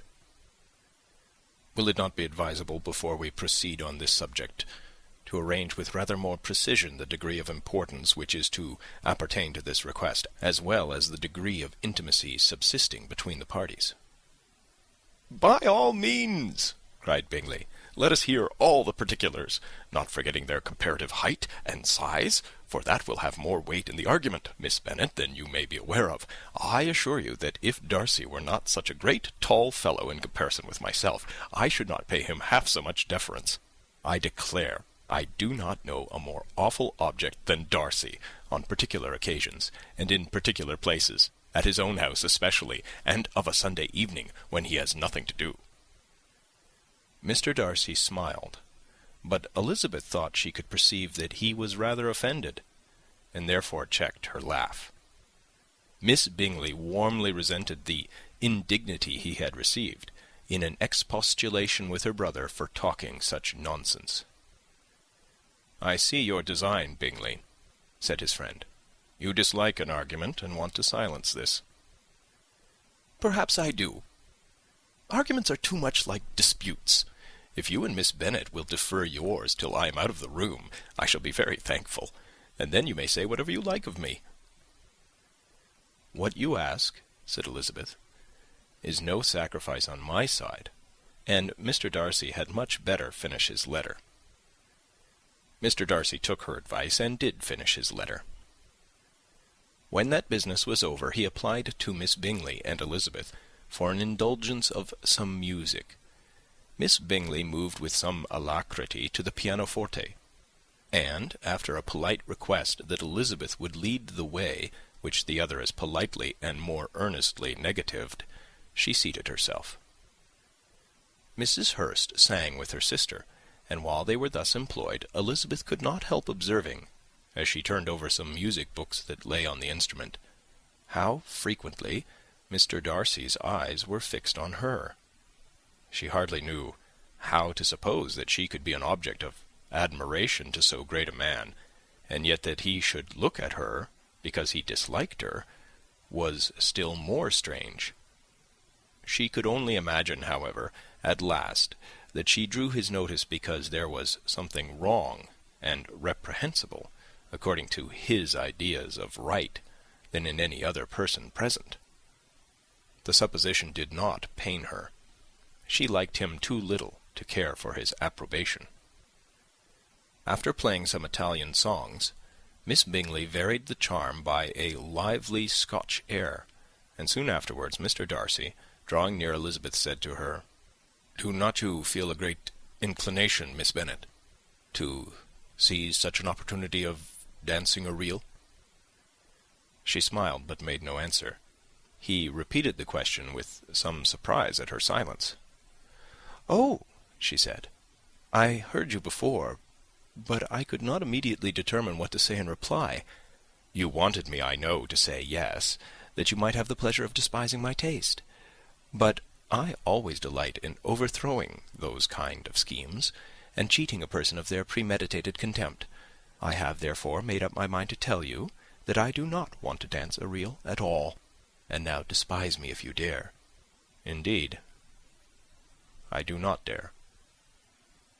Elizabeth, having rather expected to affront him, was amazed at his gallantry, but there was a mixture of sweetness and archness in her manner which made it difficult for her to affront anybody, and Darcy had never been so bewitched by any woman as he was by her. He really believed that were it not for the inferiority of her connections, he should be in some danger.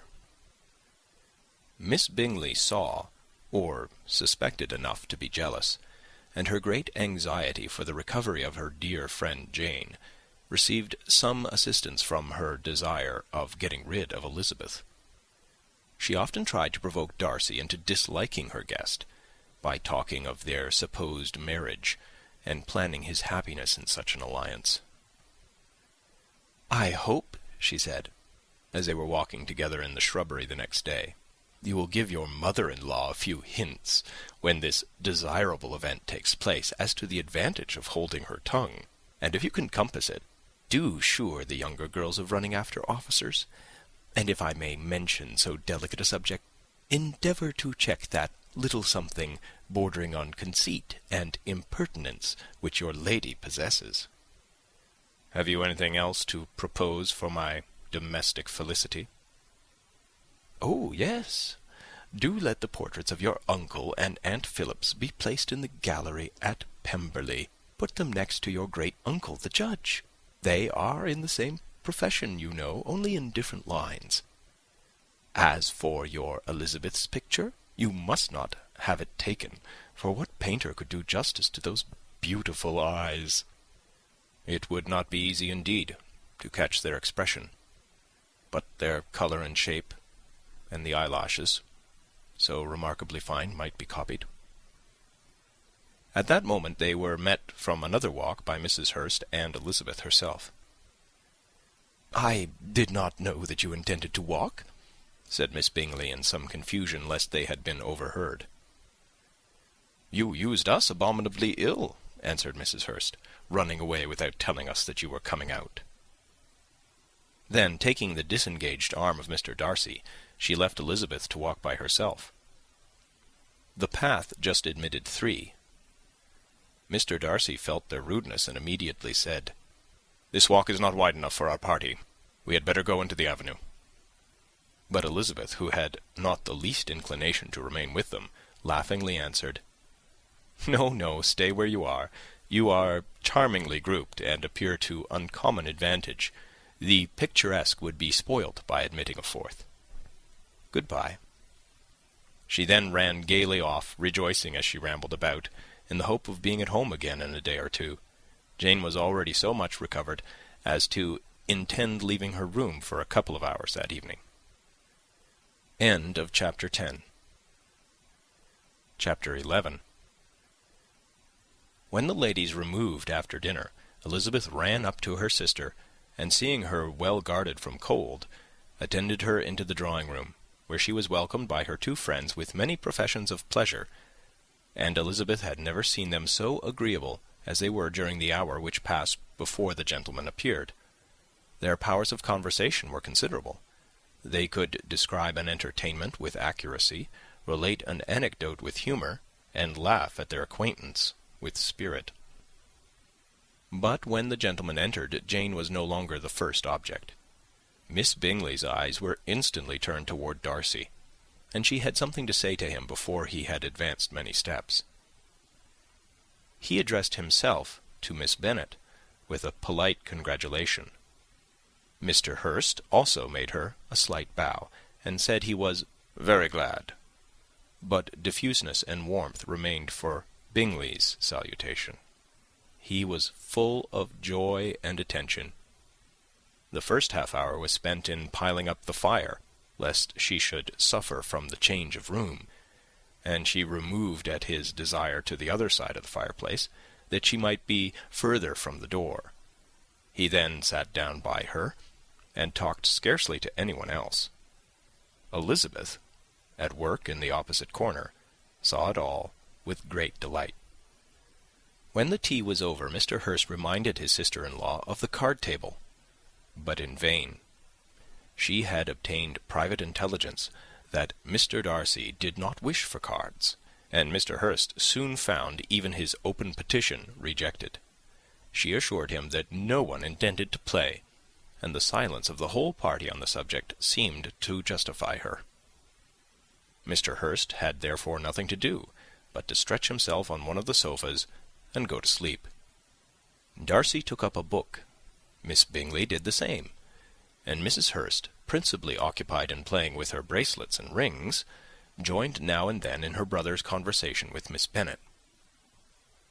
Miss Bingley's attention was quite as much engaged in watching Mr. Darcy's progress through his book as in reading her own, and she was perpetually either making some inquiry or looking at his page. She could not win him, however, to any conversation. He merely answered her question and read on. At length, quite exhausted by the attempt to be amused with her own book, which she had only chosen because it was the second volume of his, she gave a great yawn and said, "How pleasant it is to spend an evening in this way! I declare, after all, there is no enjoyment like reading. How much sooner one tires of anything than of a book! When I have a house of my own, I shall be miserable if I have not an excellent library." No one made any reply. She then yawned again, threw aside her book, and cast her eyes round the room in quest for some amusement, when, hearing her brother mentioning a ball to Miss Bennet, she turned suddenly towards him and said, "By the by, Charles, are you really serious in meditating a dance at Netherfield? I would advise you, before you determine on it, to consult the wishes of the present party. I am much mistaken if there are not some among us who a ball would be rather a punishment than a pleasure." "If you mean Darcy," cried her brother, "he may go to bed if he chooses, before it begins. But as for the ball, it is quite a settled thing, and as soon as Nichols has made white soup enough, I shall send round my cards."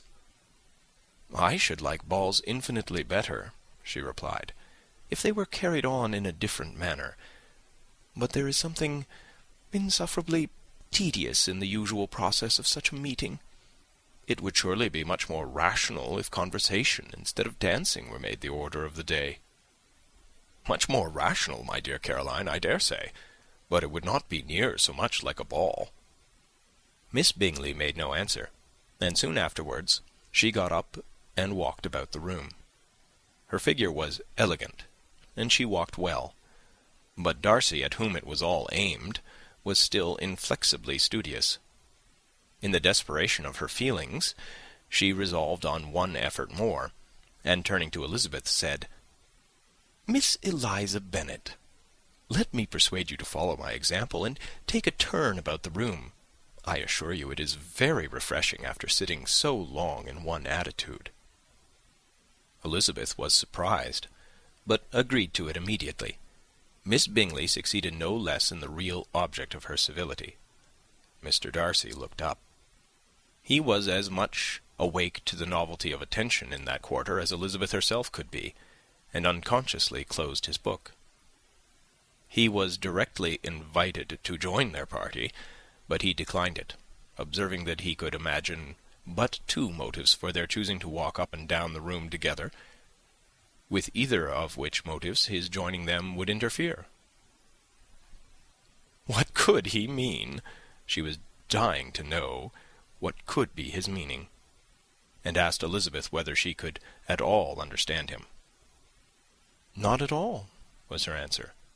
"But depend upon it, he means to be severe on us, and our surest way of disappointing him will be to ask nothing about it." Miss Bingley, however, was incapable of disappointing Mr. Darcy in anything, and persevered, therefore, in requiring an explanation of his two motives. "I have not the smallest objection to explaining them," said he, as soon as she allowed him to speak. "You either choose this method of passing the evening because you are in each other's confidence, and have secret affairs to discuss, or because you are conscious that your figures appear to the greatest advantage in walking. If the first, I would be completely in your way, and if the second, I can admire you much better as I sit by the fire." "Oh, shocking!" cried Miss Bingley.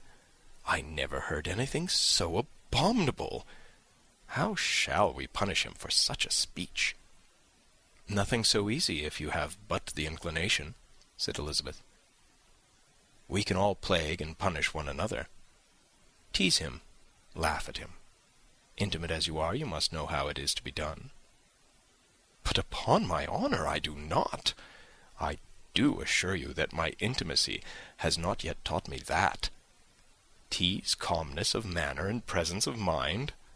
No, no. Feel he may defy us there. And as to laughter, we will not expose ourselves, if you please, by attempting to laugh without a subject. Mr. Darcy may hug himself." "Mr. Darcy is not to be laughed at," cried Elizabeth. "That is an uncommon advantage. And uncommon I hope it will continue, for it would be a great loss to me to have many such acquaintances. I dearly love a laugh." "Miss Bingley," said he, "has given me more credit than can be. The wisest and the best of men, nay, the wisest and best of their actions, may be rendered ridiculous by a person whose first object in life is a joke." "Certainly," replied Elizabeth. "There are such people, but I hope I am not one of them. I hope I never ridicule what is wise and good. Follies and nonsense, whims and inconsistencies, do divert me, I own, and I laugh at them whenever I can. But these, I suppose, are precisely what you are without." "Perhaps that is not possible for anyone. But it has been the study of my life to avoid those weaknesses which often expose a strong understanding to ridicule." "Such as vanity and pride?" "Yes, vanity is a weakness indeed. But pride, where there is a real superiority of mind, pride will be always under good regulation." Elizabeth turned away to hide a smile. "Your examination of Mr. Darcy is over, I presume?" said Miss Bingley.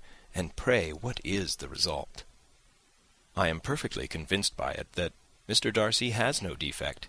He owns it himself without disguise." "No," said Darcy, "I have made no such pretension. I have faults enough, but they are not, I hope, of understanding. My temper I dare not vouch for. It is, I believe, too little yielding, certainly too little for the convenience of the world.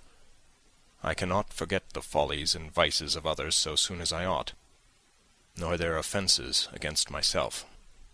My feelings are not puffed about with every attempt to move them. My temper would perhaps be called resentful. My good opinion, once lost, is lost for ever." "That is a failing indeed," cried Elizabeth. "Implacable resentment is a shade in a character. But you have chosen your fault well. I really cannot laugh at it. You are safe from me. There is, I believe, in every disposition a tendency to some particular evil, a natural defect, which not even the best education can overcome." "And your defect is to hate everybody?" "And yours," he replied with a smile, "is wilfully to misunderstand them." "Do let us have a little music," cried Miss Bingley, tired of a conversation in which she had no share. "Louisa, you will not mind my waking Mr. Hurst?" Her sister had not the smallest objection, and the pianoforte was opened, and Darcy, after a few moments' recollection, was not sorry for it. He began to feel the danger of paying Elizabeth too much attention.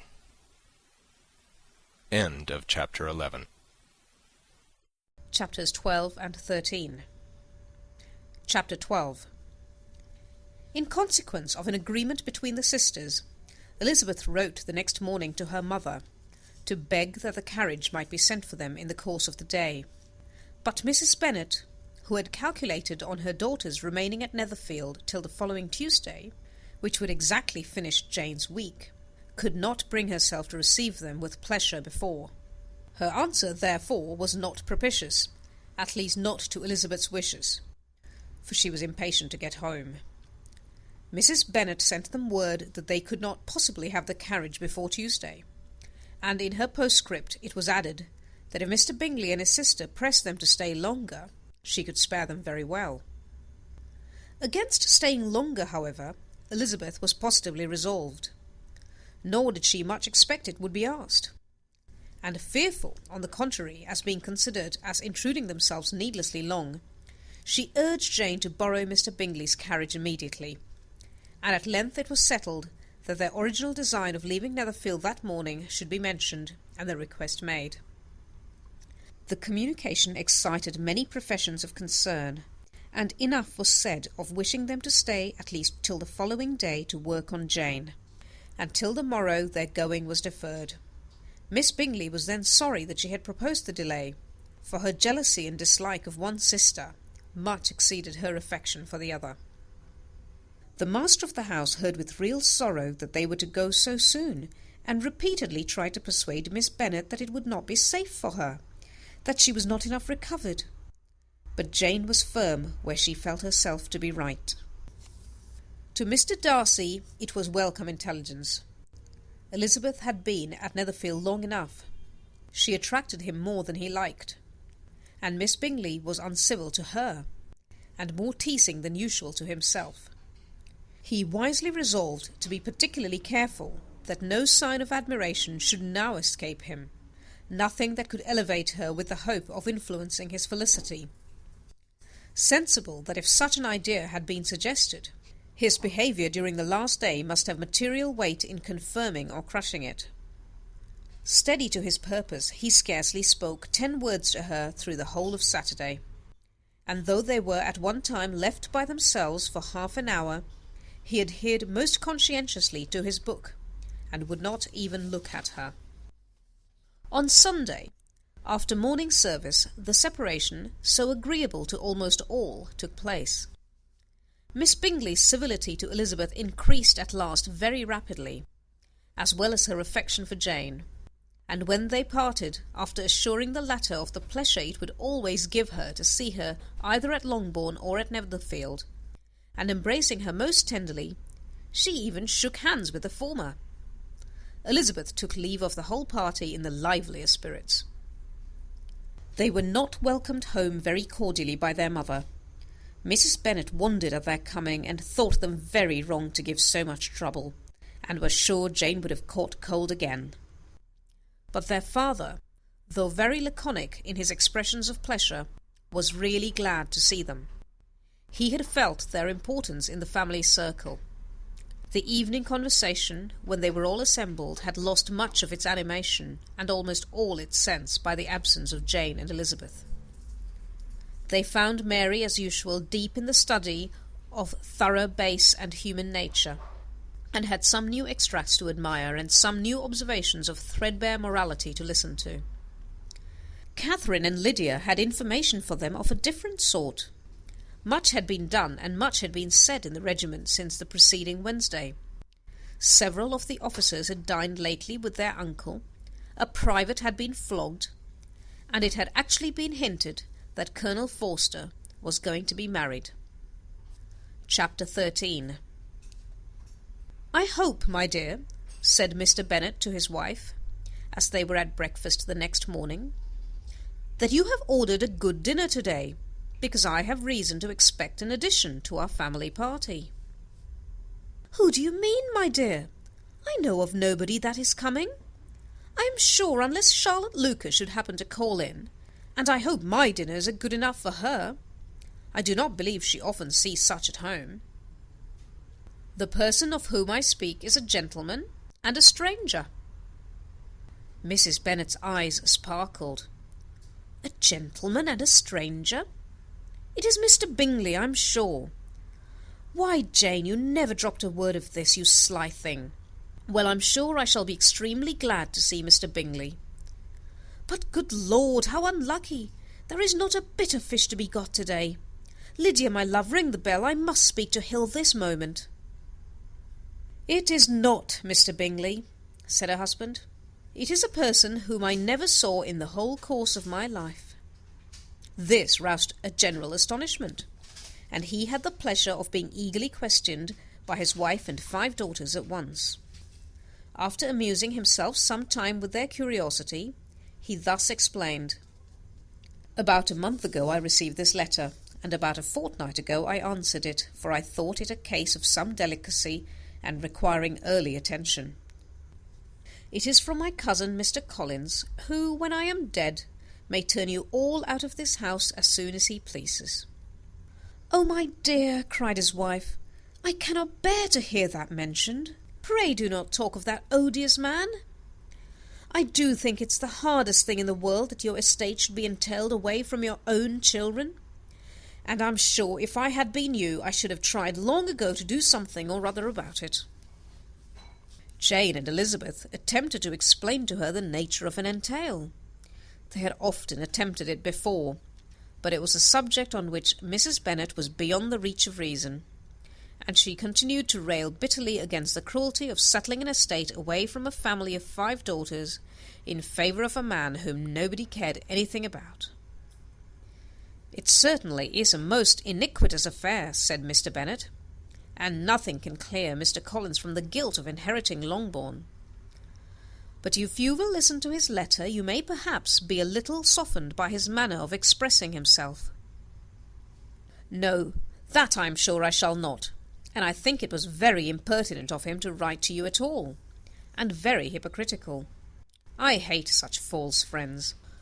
Why could not he keep on quarrelling with you as his father did before him?" "Why, indeed, he does seem to have some filial scruples on that head, as you will hear." Hunsford, near Westerham, Kent, 15th October.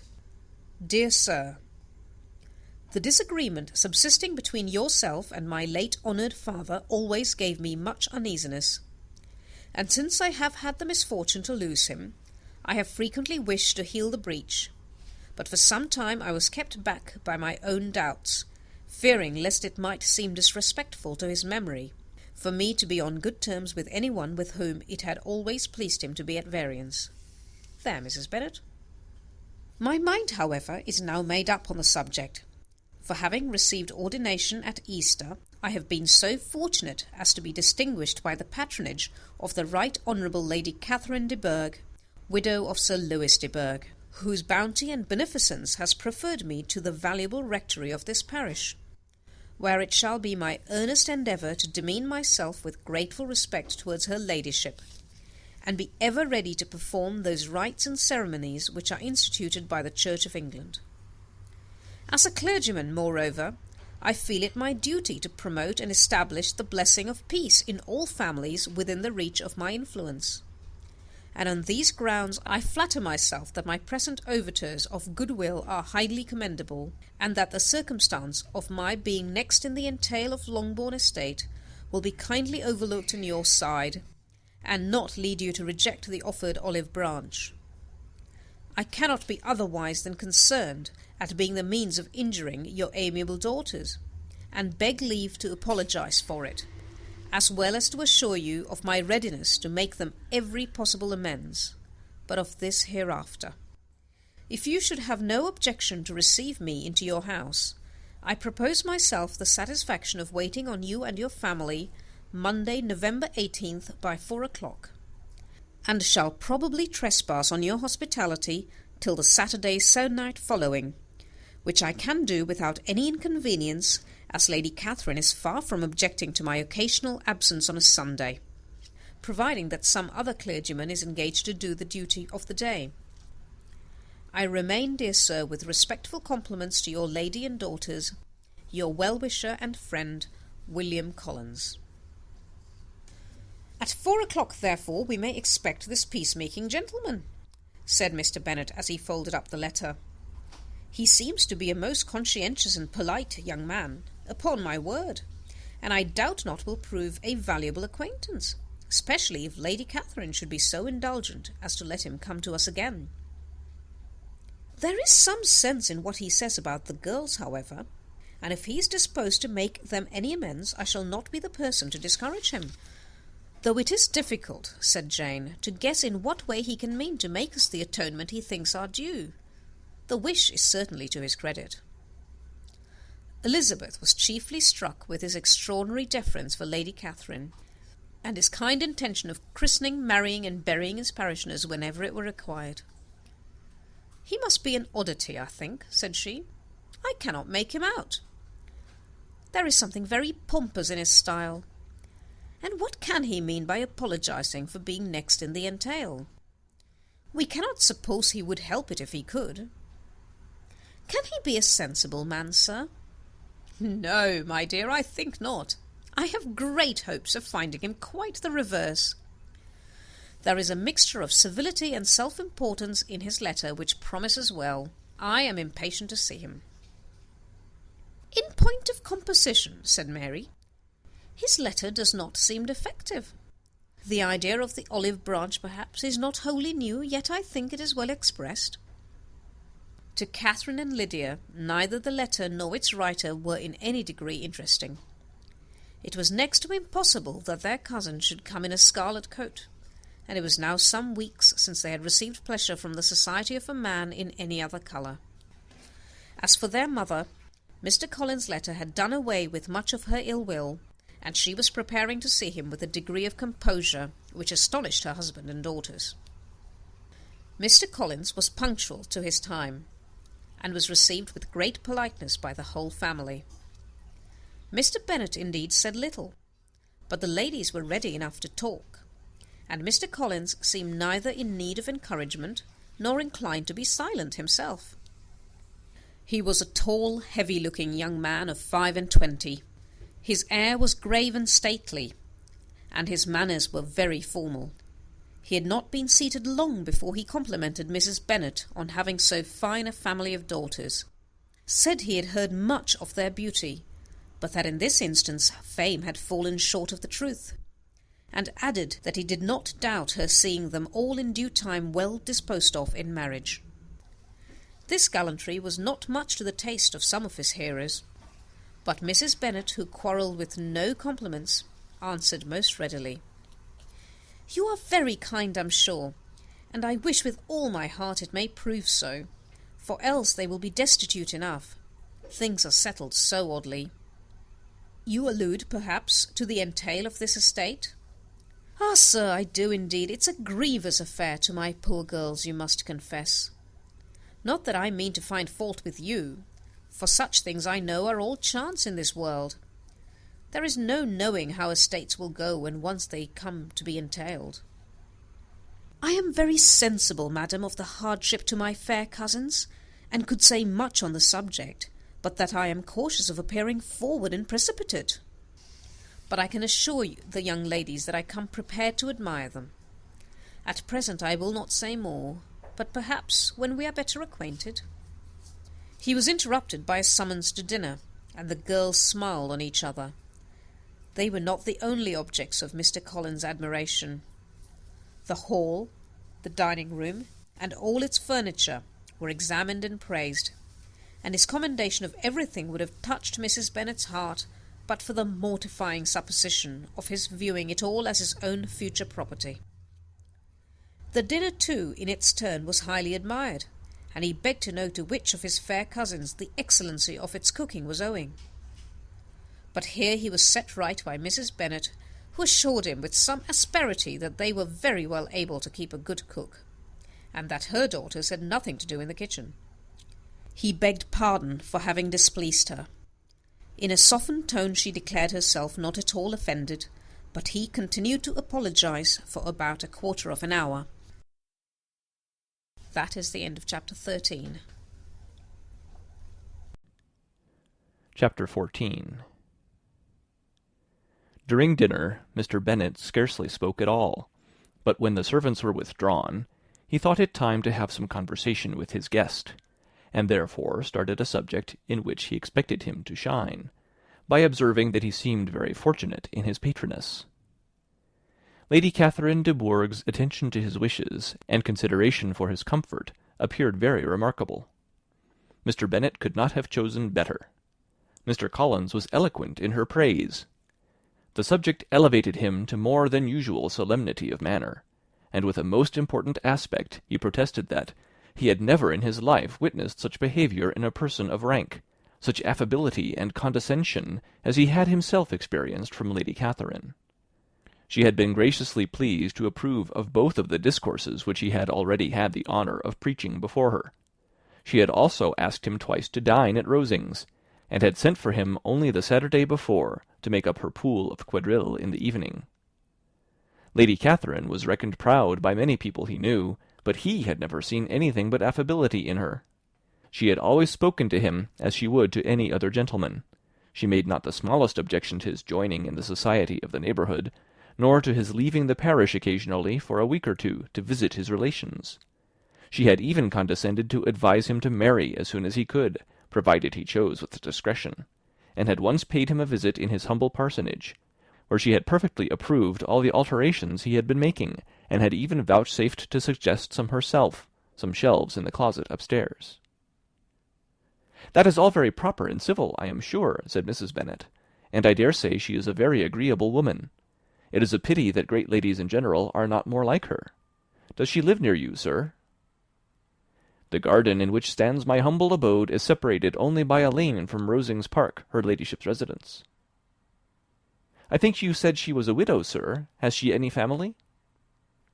"She has only one daughter, the heiress of Rosings, and of very extensive property." "Ah," said Mrs. Bennet, shaking her head, "then she is better off than many girls. And what sort of young lady is she? Is she handsome?"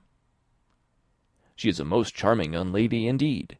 Lady Catherine herself says that, in point of true beauty, Miss de Bourgh is far superior to the handsomest of her sex, because there is that in her features which marks the young lady of distinguished birth.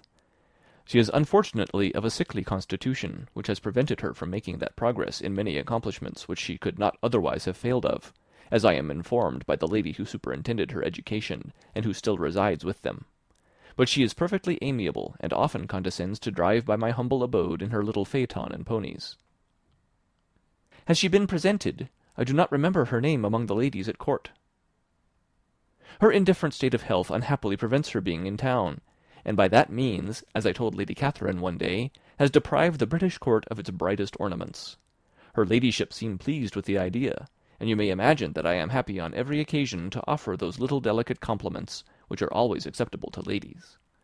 I have more than once observed to Lady Catherine that her charming daughter seemed born to be a duchess, and that the most elevated rank, instead of giving her consequence, would be adorned by her.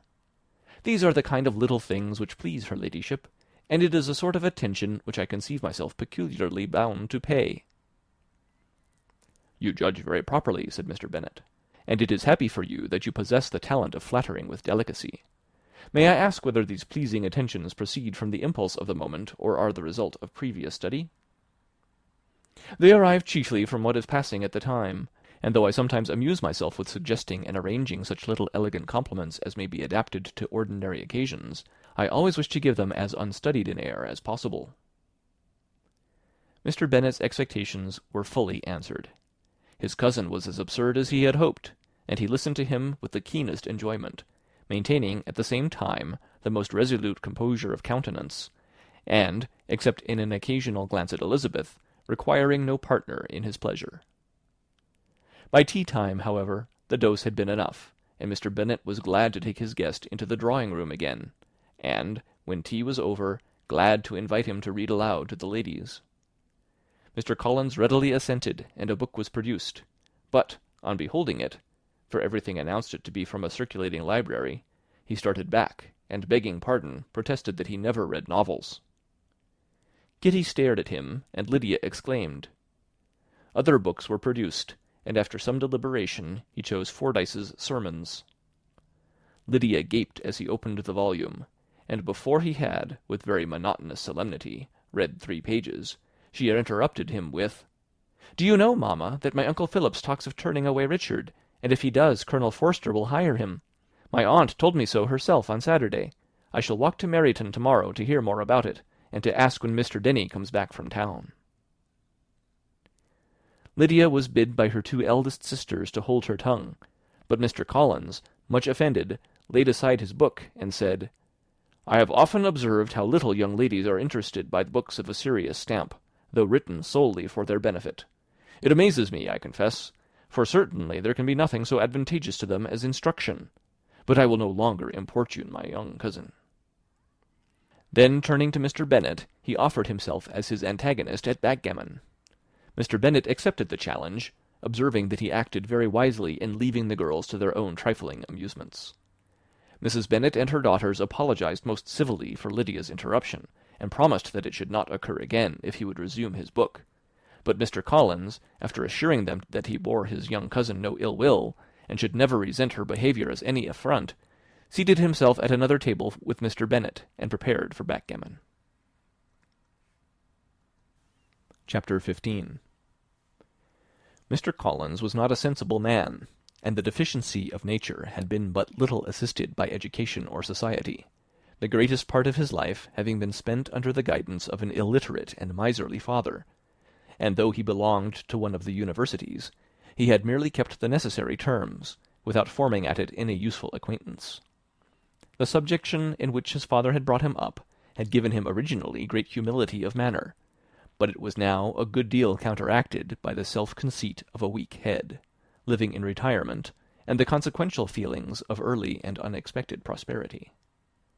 A fortunate chance had recommended him to Lady Catherine de Bourgh when the living of Hunsford was vacant, and the respect which he felt for her high rank, and his veneration for her as his patroness, mingling with a very good opinion of himself, of his authority as a clergyman, and his right as a rector, made him altogether a mixture of pride and obsequiousness, self-importance and humility. Having now a good house and a very sufficient income, he intended to marry, and in seeking a reconciliation with the Longbourn family he had a wife in view, as he meant to choose one of the daughters, if he found them as handsome and amiable as they were represented by common report. This was his plan of amends, of atonement, for inheriting their father's estate, and he thought it an excellent one, full of eligibility and suitableness, and excessively generous and disinterested on his own part. His plan did not vary on seeing them. Miss Bennet's lovely face confirmed his views, and established all his strictest notions of what was due to seniority, and for the first evening she was his settled choice. The next morning, however, made an alteration, for in a quarter of an hour's tête-à-tête with Mrs. Bennet before breakfast, a conversation beginning with his parsonage house, and leading naturally to the avowal of his hopes that a mistress might be found for it at Longbourn, produced from her, amid very complaisant smiles and general encouragement, a caution against the very Jane he had fixed on. As to her younger daughters, she could not take it upon her to say, She could not positively answer, but she did not know of any prepossession. Her eldest daughter, she must just mention, she felt it incumbent on her to hint, was likely to be very soon engaged. Mr. Collins had only to change from Jane to Elizabeth, and it was soon done while Mrs. Bennet was stirring the fire. Elizabeth, equally next to Jane in birth and beauty, succeeded her, of course.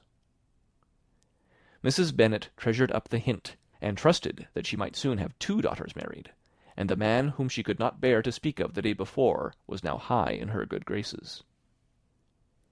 Lydia's intention of walking to Meryton was not forgotten. Every sister except Mary agreed to go with her, and Mr. Collins was to attend them, at the request of Mr. Bennet, who was most anxious to get rid of him, and have his library to himself. For thither Mr. Collins had followed him after breakfast, and there he would continue, nominally engaged with one of the largest folios in the collection, but really talking to Mr. Bennet, with little cessation, of his house and garden at Hunsford.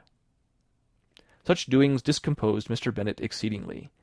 In his library he had been always sure of leisure and tranquillity, and though prepared, as he told Elizabeth, to meet with folly and conceit in every other room of the house, he was used to be free from them there. His civility therefore was most prompt in inviting Mr. Collins to join his daughters in their walk, and Mr. Collins, being in fact much better fitted for a walker than a reader, was extremely pleased to close his large book and go. In pompous nothings on his side, and civil assents on that of his cousins, their time passed till they entered Meryton. The attention of the younger ones was then no longer to be gained by him. Their eyes were immediately wandering up in the street in quest of the officers, and nothing less than a very smart bonnet indeed, or a really new muslin in a shop window, could recall them.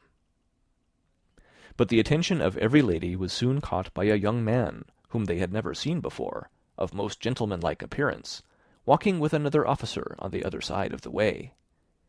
The officer was the very Mr. Denny concerning whose return from London Lydia came to inquire, and he bowed as they passed. All were struck with the stranger's air, all wondered who he could be, and Kitty and Lydia, determined if possible to find out, led the way across the street, under pretence of wanting something in an opposite shop, and fortunately had just gained the pavement when the 2 gentlemen, turning back, had reached the same spot. Mr. Denny addressed them directly, and entreated permission to introduce his friend, Mr. Wickham, who had returned with him the day before from town, and, he was happy to say, had accepted a commission in their corps. This was exactly as it should be, for the young man wanted only regimentals to make him completely charming. His appearance was greatly in his favour. He had all the best part of beauty, a fine countenance, a good figure, and very pleasing address. The introduction was followed up on his side by a happy readiness of conversation, a readiness at the same time perfectly correct and unassuming, and the whole party was still standing and talking together very agreeably when the sound of horses drew their notice, and Darcy and Bingley were seen riding down the street. On distinguishing the ladies of the group, the 2 gentlemen came directly towards them, and began the usual civilities. Bingley was the principal spokesman, and Miss Bennet the principal object. He was then, he said, on his way to Longbourn, on purpose to inquire after her. Mr. Darcy corroborated it with a bow, and was beginning to determine not to fix his eyes on Elizabeth, when they were suddenly arrested by the sight of the stranger, and Elizabeth, happening to see the countenance of both as they looked at each other, was all astonishment at the effect of the meeting. Both changed colour. One looked white, the other red. Mr. Wickham, after a few moments, touched his hat, a salutation which Mr. Darcy just deigned to return. What could be the meaning of it? It was impossible to imagine. It was impossible not to long to know. In another minute Mr. Bingley, but without seeming to have noticed what passed, took leave and rode on with his friend. Mr. Denny and Mr. Wickham walked with the young ladies to the door of Mr. Phillips's house, and then made their bows, in spite of Miss Lydia's pressing entreaties that they should come in, and even in spite of Mrs. Phillips's throwing up the parlour window and loudly seconding the invitation. Mrs. Phillips was always glad to see her nieces, and the 2 eldest, from their recent absence, were particularly welcome, and she was eagerly expressing her surprise at their sudden return home, which, as their own carriage had not fetched them, she should have known nothing about if she had not happened to see Mr. Jones's shop-boy in the street, who had told her that they were not to send any more drafts to Netherland because the Miss Bennets were come away, when her civility was claimed towards Mr. Collins by Jane's introduction of him. She received him with her very best politeness, which he returned with as much more, apologizing for his intrusion, without any previous acquaintance with her, which he could not help flattering himself, however, might be justified by his relationship to the young ladies who introduced him to her notice. Mrs. Phillips was quite awed by such an excess of good breeding, but her contemplation of one stranger was soon put to an end by exclamations and inquiries about the other, of whom, however, she could only tell her nieces what they already knew, that Mr. Denny had brought him from London, and that he was to have a lieutenant's commission in the shire. She had been watching him the last hour, she said, as he walked up and down the street, and had Mr. Wickham appeared, Kitty and Lydia would certainly have continued the occupation, but unluckily no one passed windows now, except a few of the officers, who, in comparison with the stranger, were become stupid, disagreeable fellows. Some of them were to dine with the Phillipses the next day, and their aunt promised to make her husband call on Mr. Wickham, and give him an invitation also, if the family from Longbourn would come in the evening.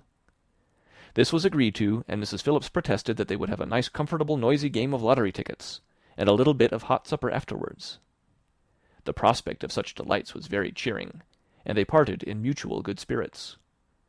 Mr. Collins repeated his apologies in quitting the room, and was assured with unwearying civility that they were perfectly needless. As they walked home, Elizabeth related to Jane what she had seen pass between the two gentlemen, but though Jane would have defended either or both had they appeared to be in the wrong, she could no more explain such behaviour than her sister. Mr. Collins, on his return, highly gratified Mrs. Bennet by admiring Mrs. Phillips's manners and politeness. He protested that, except Lady Catherine and her daughter, he had never seen a more elegant woman, for she had not only received him with the utmost civility, but even pointedly included him in her invitation for the next evening, although utterly unknown to her before. Something, he supposed, might be attributed to his connection with them, but yet he had never met with so much attention in the whole course of his life. End of chapter 15. Recorded November 13th, 2005, in Longmont, Colorado. Chapter 16. As no objection was made to the young people's engagement with their aunt, and all Mr. Collins' scruples of leaving Mr. and Mrs. Bennet for a single evening during his visit were most steadily resisted, the coach conveyed him and his 5 cousins at a suitable hour to Meryton, and the girls had the pleasure of hearing, as they entered the drawing-room, that Mr. Wickham had accepted their uncle's invitation, and was then in the house. When this information was given, and they had all taken their seats, Mr. Collins was at leisure to look around him and admire, and he was so much struck with the size and furniture of the apartment that he declared he might almost have supposed himself in the small summer breakfast-parlour at Rosings, a comparison that did not at first convey much gratification, but when Mrs. Phillips understood from him what Rosings was, and who was its proprietor, when she had listened to the description of only one of Lady Catherine's drawing-rooms, and found that the chimney-piece alone had cost £800, she felt all the force of the compliment, and would hardly have resented a comparison with the housekeeper's room. In describing to her all the grandeur of Lady Catherine and her mansion, with occasional digressions in praise of his own humble abode and the improvements it was receiving, he was happily employed until the gentlemen joined them, and he found in Mrs. Phillips a very attentive listener, whose opinion of his consequence increased with what she heard, and who was resolving to retail it all among her neighbours as soon as she could. To the girls, who could not listen to their cousin, and who had nothing to do but wish for an instrument and examine their own indifferent imitations of china on the mantelpiece, the interval of waiting appeared very long. It was over at last, however. The gentlemen did approach, and when Mr. Wickham walked into the room, Elizabeth felt that she had neither been seeing him before nor thinking of him since with the smallest degree of unreasonable admiration. The officers of the shire were in general a very creditable, gentlemanlike set, and the best of them were of the present party, but Mr. Wickham was as far beyond them all in person, countenance, air, and walk, as they were superior to the broad-faced, stuffy Uncle Phillips, breathing port wine, who followed them into the room. Mr. Wickham was the happy man towards whom almost every female eye was turned, and Elizabeth was the happy woman by whom he finally seated himself, and the agreeable manner in which he immediately fell into conversation, though it was only on its being a wet night, made her feel that the commonest, dullest, most threadbare topic might be rendered interesting by the skill of the speaker. With such rivals for the notice of the fair as Mr. Wickham and the officers, Mr. Collins seemed to sink into insignificance. To the young ladies he certainly was nothing, but he had still at intervals a kind listener in Mrs. Phillips, and was by her watchfulness most abundantly supplied with coffee and muffin. When the card tables were placed, he had the opportunity of obliging her in turn by sitting down to whist. "I know little of the game at present," said he, "but I shall be glad to improve myself, for in my situation in life—" Mrs. Phillips was very glad for his compliance, but could not wait for his reason. Mr. Wickham did not play at whist, and with ready delight was he received at the other table between Elizabeth and Lydia. At first there seemed danger of Lydia's engrossing him entirely, for she was a most determined talker, but being likewise extremely fond of lottery tickets, she soon grew too much interested in the game, too eager in making bets and exclaiming after prizes, to have attention for anyone in particular. Allowing for the common demands of the game, Mr. Wickham was therefore at leisure to talk to Elizabeth, and she was very willing to hear him, though what she chiefly wished to hear she could not hope to be told, the history of his acquaintance with Mr. Darcy. She dared not even mention that gentleman. Her curiosity, however, was unexpectedly relieved. Mr. Wickham began the subject himself. He inquired how far Netherfield was from Meryton, and, after receiving her answer, asked in a hesitating manner how long Mr. Darcy had been staying there. "About a month," said Elizabeth, and then, unwilling to let the subject drop, added, "He is a man of very large property in Derbyshire, I understand." "Yes," replied Mr. Wickham, "his estate there is a noble one. A clear 10,000 per annum. You could not have met with a person more capable of giving you certain information on that head than myself, for I have been connected with his family in a particular manner from my infancy." Elizabeth could not but look surprised. "You may well be surprised, Miss Bennet, at such an assertion, after seeing, as you probably might, the very cold manner of our meeting yesterday. Are you much acquainted with Mr. Darcy?" "As much as I ever wish to be," cried Elizabeth very warmly. "I have spent 4 days in the same house with him, and I think him very disagreeable." "I have no right to give my opinion," said Wickham, "as to his being agreeable or otherwise. I am not qualified to form one. I have known him too long and too well to be a fair judge. It is impossible for me to be impartial. But I believe your opinion of him would in general astonish, and perhaps you would not express it quite so strongly anywhere else. Here you are in your own family."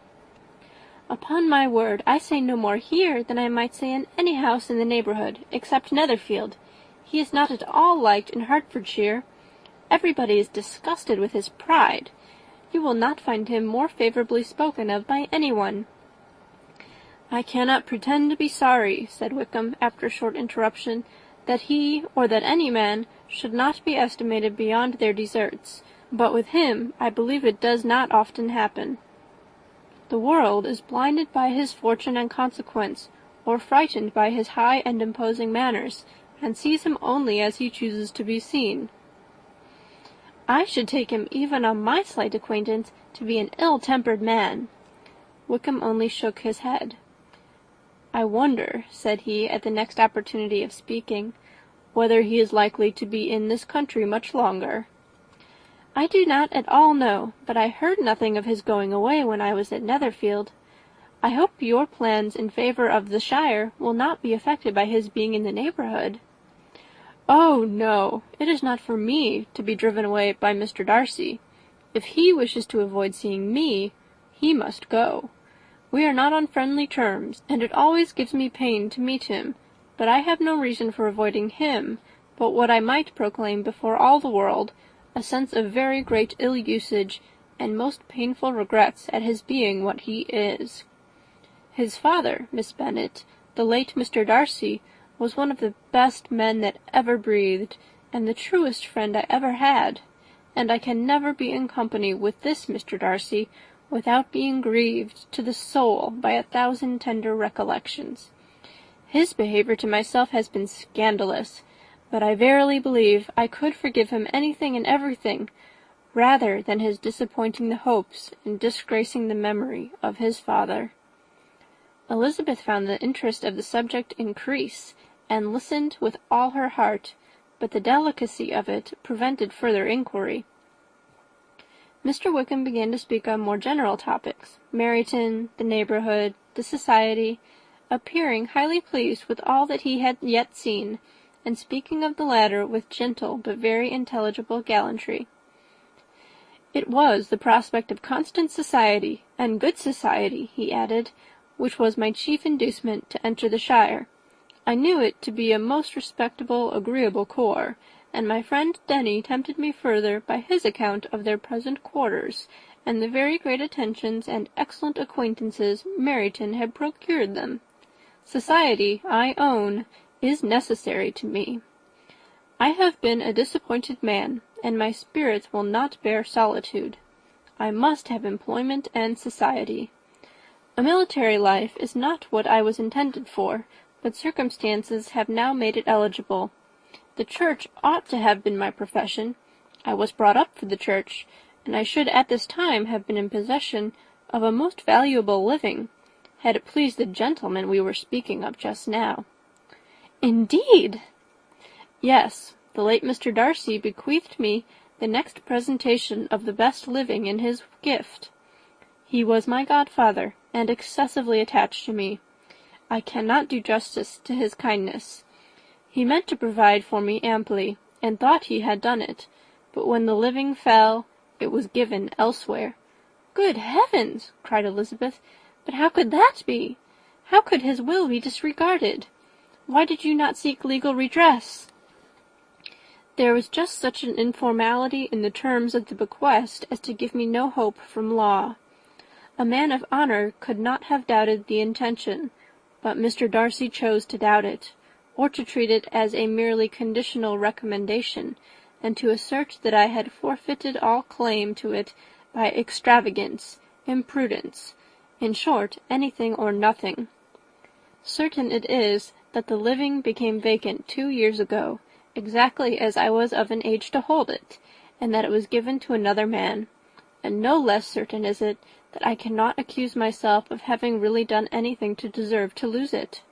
I have a warm, unguarded temper, and I may have spoken my opinion of him and to him too freely. I can recall nothing worse, but the fact is that we are very different sort of men, and that he hates me."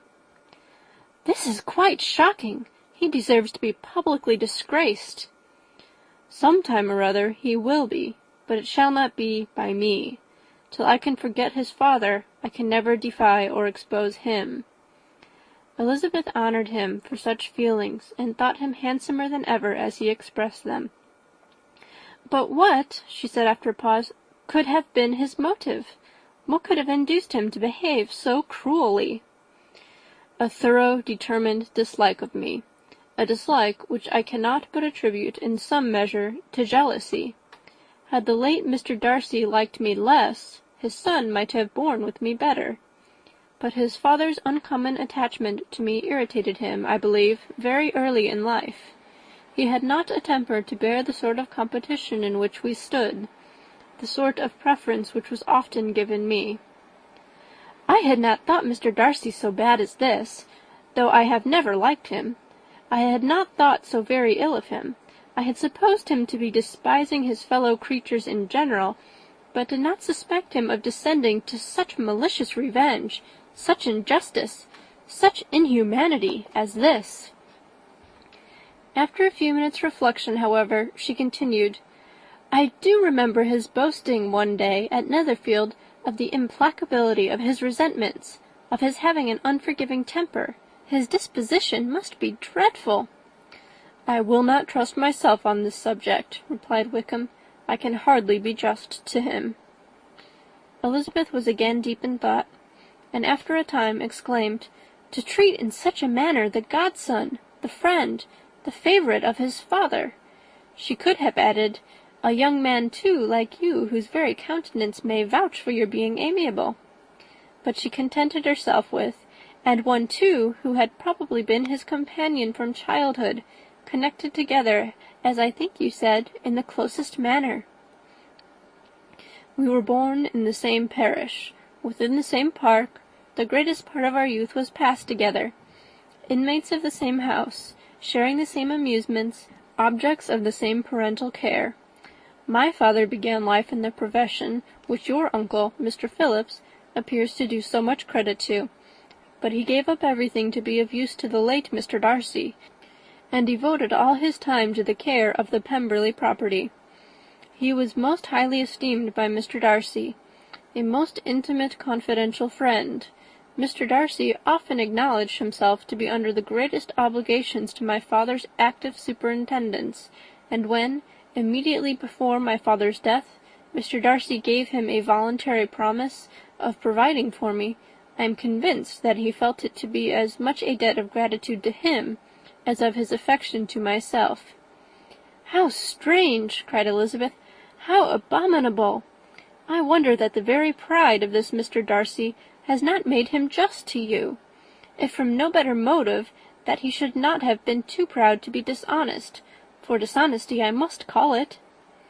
It is wonderful, replied Wickham, for almost all his actions may be traced to pride, and pride had often been his best friend. It has connected him nearer with virtue than with any other feeling, but we are none of us consistent, and in his behaviour to me there were stronger impulses even than pride. Can such abominable pride as his have ever done him good? Yes, it has often led him to be liberal and generous, to give his money freely, to display hospitality, to assist his tenants, and to relieve the poor. Family pride and filial pride, for he is very proud of what his father was, have done this. Not to appear to disgrace the family, to degenerate from the popular qualities, or lose the influence of the Pemberley house, is a powerful motive. He has also brotherly pride, which, with some brotherly affection, makes him a very kind and careful guardian of his sister, and you will hear him generally cried up as the most attentive and best of brothers. What sort of girl is Miss Darcy? He shook his head. I wish I could call her amiable. It gives me pain to speak ill of a Darcy, but she is too much like her brother, very, very proud. As a child she was affectionate and pleasing, and extremely fond of me, and I have devoted hours and hours to her amusement, but she is nothing to me now. She is a handsome girl, about 15 or 16, and, I understand, highly accomplished. Since her father's death her home has been London, where a lady lives with her and superintends her education. After many pauses and many trials of other subjects, Elizabeth could not help reverting once more to the first, and saying, I am astonished at his intimacy with Mr. Bingley. How can Mr. Bingley, who seems good humour itself, and is, I really believe, truly amiable, be in friendship with such a man? How can they suit each other? Do you know Mr. Bingley? Not at all. He is a sweet-tempered, amiable, charming man. He cannot know what Mr. Darcy is. Probably not, but Mr. Darcy can please where he chooses. He does not want abilities. He can be a conversable companion, if he thinks it worth his while. Among those who are at all his equals in consequence, he is a very different man from what he is to the less prosperous. His pride never deserts him, but with the rich he is liberal-minded, just, sincere, rational, honourable, and perhaps agreeable, allowing something for fortune and figure. The whist party soon afterwards breaking up, the players gathered round the other table, and Mr. Collins took his station between his cousin Elizabeth and Mrs. Phillips. The usual inquiries as to his success was made by the latter. It had not been very great. He had lost every point, but when Mrs. Phillips began to express her concern thereupon, he assured her with much earnest gravity that it was not of the least importance, that he considered the money as a mere trifle, and begged that she would not make herself uneasy. "I know very well, madam," said he, "that when persons sit down to a card-table, they must take their chances of these things, and happily I am not in such circumstances as to make 5 shillings any object. There are undoubtedly many who could not say the same, but thanks to Lady Catherine de Bourgh, I am removed far beyond the necessity of regarding little matters." Mr. Wickham's attention was caught, and after observing Mr. Collins for a few moments, he asked Elizabeth in a low voice whether her relation was very intimately acquainted with the family of de Bourgh. "Lady Catherine de Bourgh," she replied, "has very lately given him a living. I hardly know how Mr. Collins was first introduced to her notice, but he certainly has not known her long." "You know, of course, that Lady Catherine de Bourgh and Lady Anne Darcy were sisters, consequently that she is aunt to the present Mr. Darcy." "No, indeed, I did not. I knew nothing at all of Lady Catherine's connections. I never heard of her existence till the day before yesterday. Her daughter, Miss de Bourgh, will have a very large fortune, and it is believed that she and her cousin will unite the 2 estates." This information made Elizabeth smile, as she thought of poor Miss Bingley. Vain indeed must be all her attentions, vain and useless her affection for his sister, and her praise of himself, if he were already self-destined for another. "Mr. Collins," said she, "speaks highly both of Lady Catherine and her daughter, but from some particulars that he has related of her ladyship, I suspect his gratitude misleads him, and that in spite of her being his patroness, she is an arrogant, conceited woman." "I believe her to be both in a great degree," replied Wickham. "I have not seen her for many years, but I very well remember that I never liked her, and that her manners were dictatorial and insolent. She has the reputation of being remarkably sensible and clever, but I rather believe she derives part of her abilities from her rank and fortune, part from her authoritative manner, and the rest from the pride for her nephew, who chooses that everyone connected with him should have an understanding of the first class." Elizabeth allowed that he had given a very rational account of it, and they continued talking together with mutual satisfaction till supper put an end to cards, and gave the rest of the ladies their share of Mr. Wickham's attentions. There could be no conversation in the noise of Mrs. Phillips's supper party, but his manners recommended him to everybody. Whatever he said was said well, and whatever he did, done gracefully. Elizabeth went away with her head full of him. She could think of nothing but of Mr. Wickham, and of what he had told her, all the way home. But there was not time for her even to mention his name as they went, for neither Lydia nor Mr. Collins were once silent.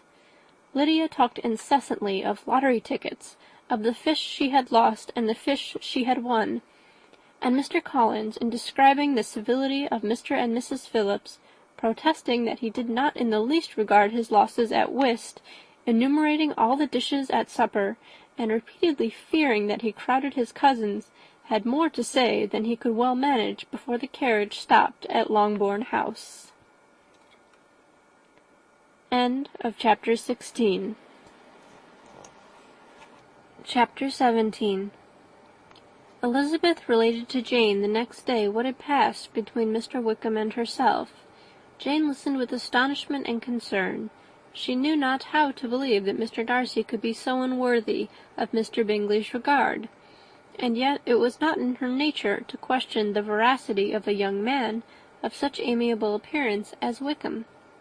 The possibility of his having endured such unkindness was enough to interest all her tender feelings, and nothing remained, therefore, to be done but to think well of them both, to defend the conduct of each, and throw into the account of accident or mistake whatever could not be otherwise explained. "They have both," said she, "been deceived, I dare say, in some way or other, of which we can form no idea. Interested people have perhaps misrepresented each to the other. It is, in short, impossible for us to conjecture the causes or circumstances which may have alienated them, without actual blame on either side." "Very true indeed. And now, my Jane, what have you got to say on behalf of the interested people who have probably been concerned in the business? Do clear them too, or we shall be obliged to think ill of somebody." "Laugh as much as you choose, but you will not laugh me out of my opinion. My dearest Lizzie, do but consider in what a disgraceful light it places Mr. Darcy, to be treating his father's favourite in such a manner, one whom his father had promised to provide for. It is impossible. No man of common humanity, no man who had any value for his character, could be capable of it. Can his most intimate friends be so excessively deceived in him? Oh, no! I can much more easily believe Mr. Bingley's being imposed on, than that Mr. Wickham should invent such a history of himself as he gave me last night. Names, facts, everything mentioned without ceremony. If it be not so, let Mr. Darcy contradict it. Besides, there was truth in his looks.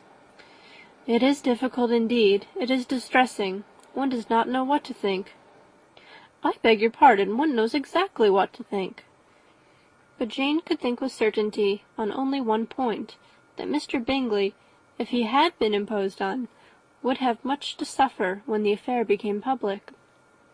The two young ladies were summoned from the shrubbery where this conversation passed by the arrival of the very persons of whom they had been speaking. Mr. Bingley and his sisters came to give their personal invitation for the long-expected ball at Netherfield, which was fixed for the following Tuesday. The two ladies were delighted to see their dear friend again, calling it an age since they had met, and repeatedly asking what she had been doing with herself since their separation. To the rest of the family they paid little attention, avoiding Mrs. Bennet as much as possible, saying not much to Elizabeth, and nothing at all to the others. They were soon gone again, rising from their seats with an activity which took their brother by surprise, and hurrying off as if eager to escape from Mrs. Bennet's civilities. The prospect of the Netherfield ball was extremely agreeable to every female of the family. Mrs. Bennet chose to consider it as given in compliment to her eldest daughter, and was particularly flattered by receiving the invitation from Mr. Bingley himself, instead of a ceremonious card.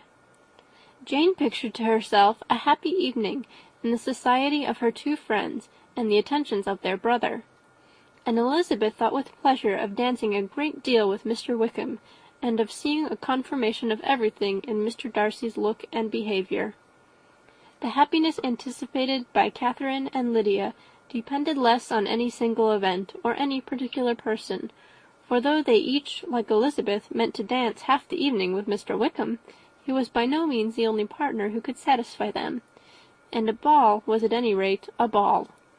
And even Mary could assure her family that she had no disinclination for it. "While I can have my mornings to myself," said she, "it is enough.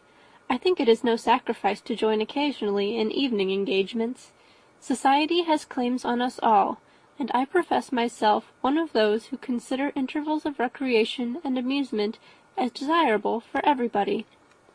Elizabeth's spirits were so high on this occasion that though she did not often speak unnecessarily to Mr. Collins, she could not help but asking him whether he intended to accept Mr. Bingley's invitation, and if he did, whether he would think it proper to join in the evening's amusement, and she was rather surprised to find that he entertained no scruple whatever on that head, and was very far from dreading a rebuke either from the Archbishop or Lady Catherine de Bourgh by venturing to dance.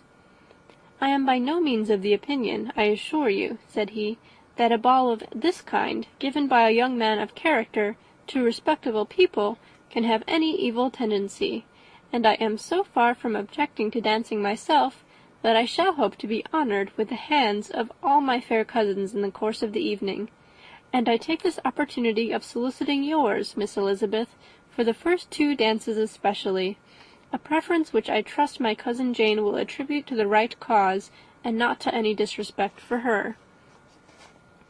Elizabeth felt herself completely taken in.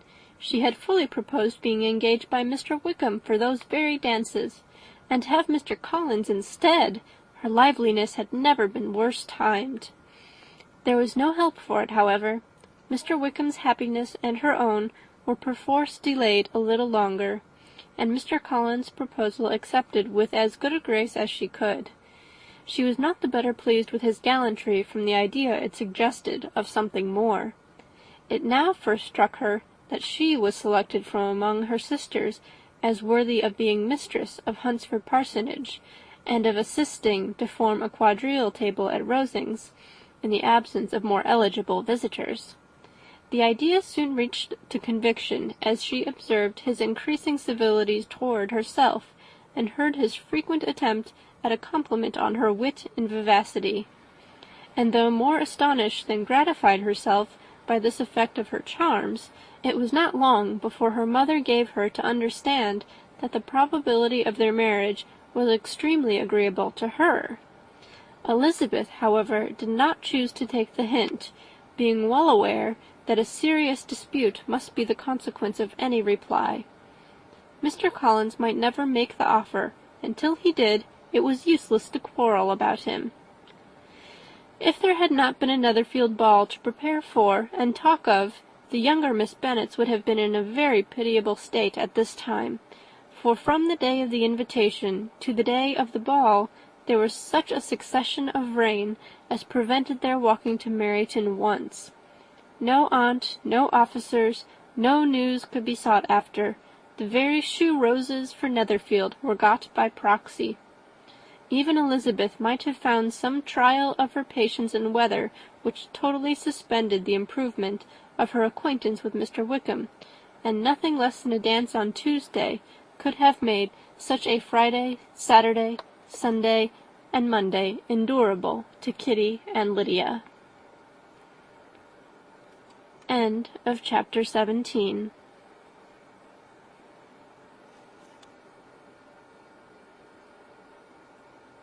Chapters 18 and 19. Chapter 18. Till Elizabeth entered the drawing-room at Netherfield, and looked in vain for Mr. Wickham among the cluster of redcoats there assembled, a doubt of his being present had never occurred to her. The certainty of meeting him had not been checked by any of those recollections that might not unreasonably have alarmed her. She had dressed with more than usual care, and prepared in the highest spirits for the conquest of all that remained unsubdued in his heart, trusting that it was not more than might be won in the course of the evening.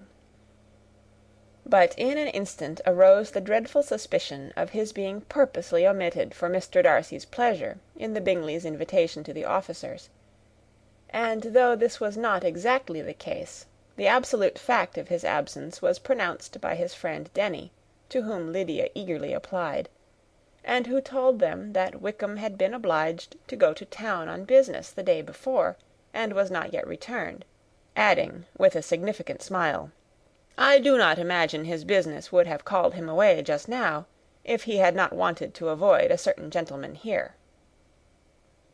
This part of his intelligence, though unheard by Lydia, was caught by Elizabeth; and as it assured her that Darcy was not less answerable for Wickham's absence than if her first surmise had been just, every feeling of displeasure against the former was so sharpened by immediate disappointment, that she could hardly reply with tolerable civility to the polite inquiries which he directly afterwards approached to make. Attendance, forbearance, patience with Darcy was injury to Wickham. She was resolved against any sort of conversation with him, and turned away with a degree of ill humour which she could not wholly surmount even in speaking to Mr. Bingley, whose blind partiality provoked her. But Elizabeth was not formed for ill humour, and though every prospect of her own was destroyed for the evening, it could not dwell long on her spirits; and having told all her griefs to Charlotte Lucas, whom she had not seen for a week, she was soon able to make a voluntary transition to the oddities of her cousin, and to point him out to her particular notice. The first 2 dances, however, brought a return of distress. They were dances of mortification. Mr. Collins, awkward and solemn, apologizing instead of attending, and often moving wrong without being aware of it, gave her all the shame and misery which a disagreeable partner for a couple of dances can give. The moment of her release from him was ecstasy. She danced next with an officer, and had the refreshment of talking of Wickham, and of hearing that he was universally liked. When those dances were over, she returned to Charlotte Lucas, and was in conversation with her, when she found herself suddenly addressed by Mr. Darcy, who took her so much by surprise in his application for her hand, that, without knowing what she did, she accepted him. He walked away again immediately, and she was left to fret over her own want of presence of mind. Charlotte tried to console her. "I dare say you will find him very agreeable." "Heaven forbid! That would be the greatest misfortune of all. To find a man agreeable whom one is determined to hate. Do not wish me such an evil." When the dancing recommenced, however, and Darcy approached to claim her hand, Charlotte could not help cautioning her in a whisper not to be a simpleton, and allow her fancy for Wickham to make her appear unpleasant in the eyes of a man 10 times his consequence. Elizabeth made no answer, and took her place in the set, amazed at the dignity to which she was arrived in being allowed to stand opposite Mr. Darcy, and reading in her neighbours' looks their equal amazement in beholding it. They stood for some time without speaking a word, and she began to imagine that their silence was to last through the 2 dances, and at first was resolved not to break it, till suddenly fancying that it would be the greater punishment to her partner to oblige him to talk, she made some slight observation on the dance. He replied, and was again silent. After a pause of some minutes, she addressed him a second time with, "It is your turn to say something now, Mr. Darcy. I talked about the dance, and you ought to make some sort of remark on the size of the room or the number of couples." He smiled, and assured her that whatever she wished him to say should be said. "Very well. That reply will do for the present. Perhaps by and by I may observe that private balls are much pleasanter than public ones. But now we may be silent."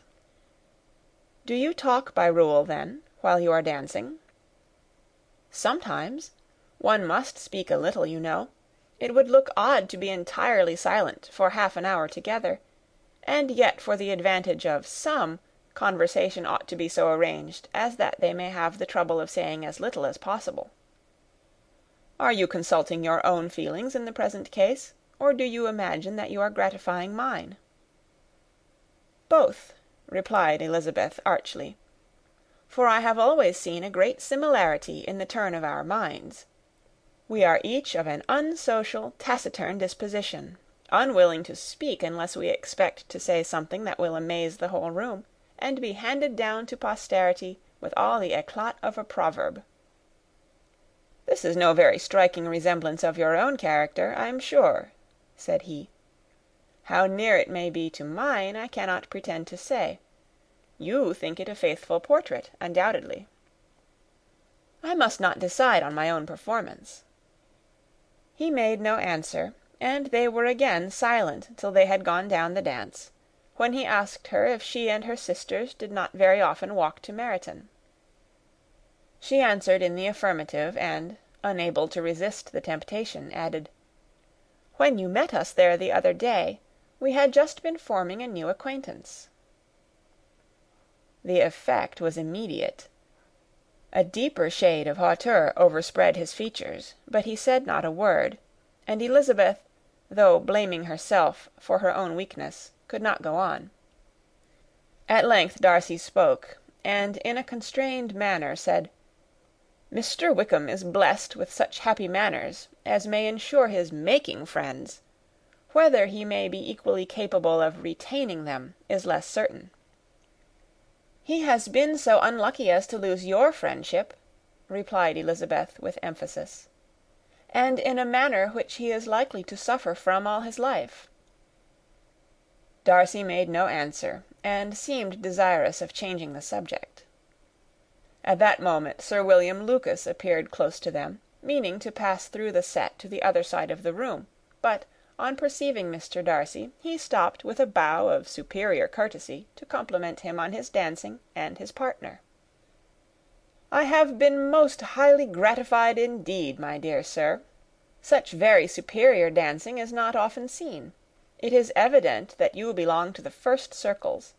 Allow me to say, however, that your fair partner does not disgrace you, and that I must hope to have this pleasure often repeated, especially when a certain desirable event, my dear Eliza," glancing at her sister and Bingley, "shall take place.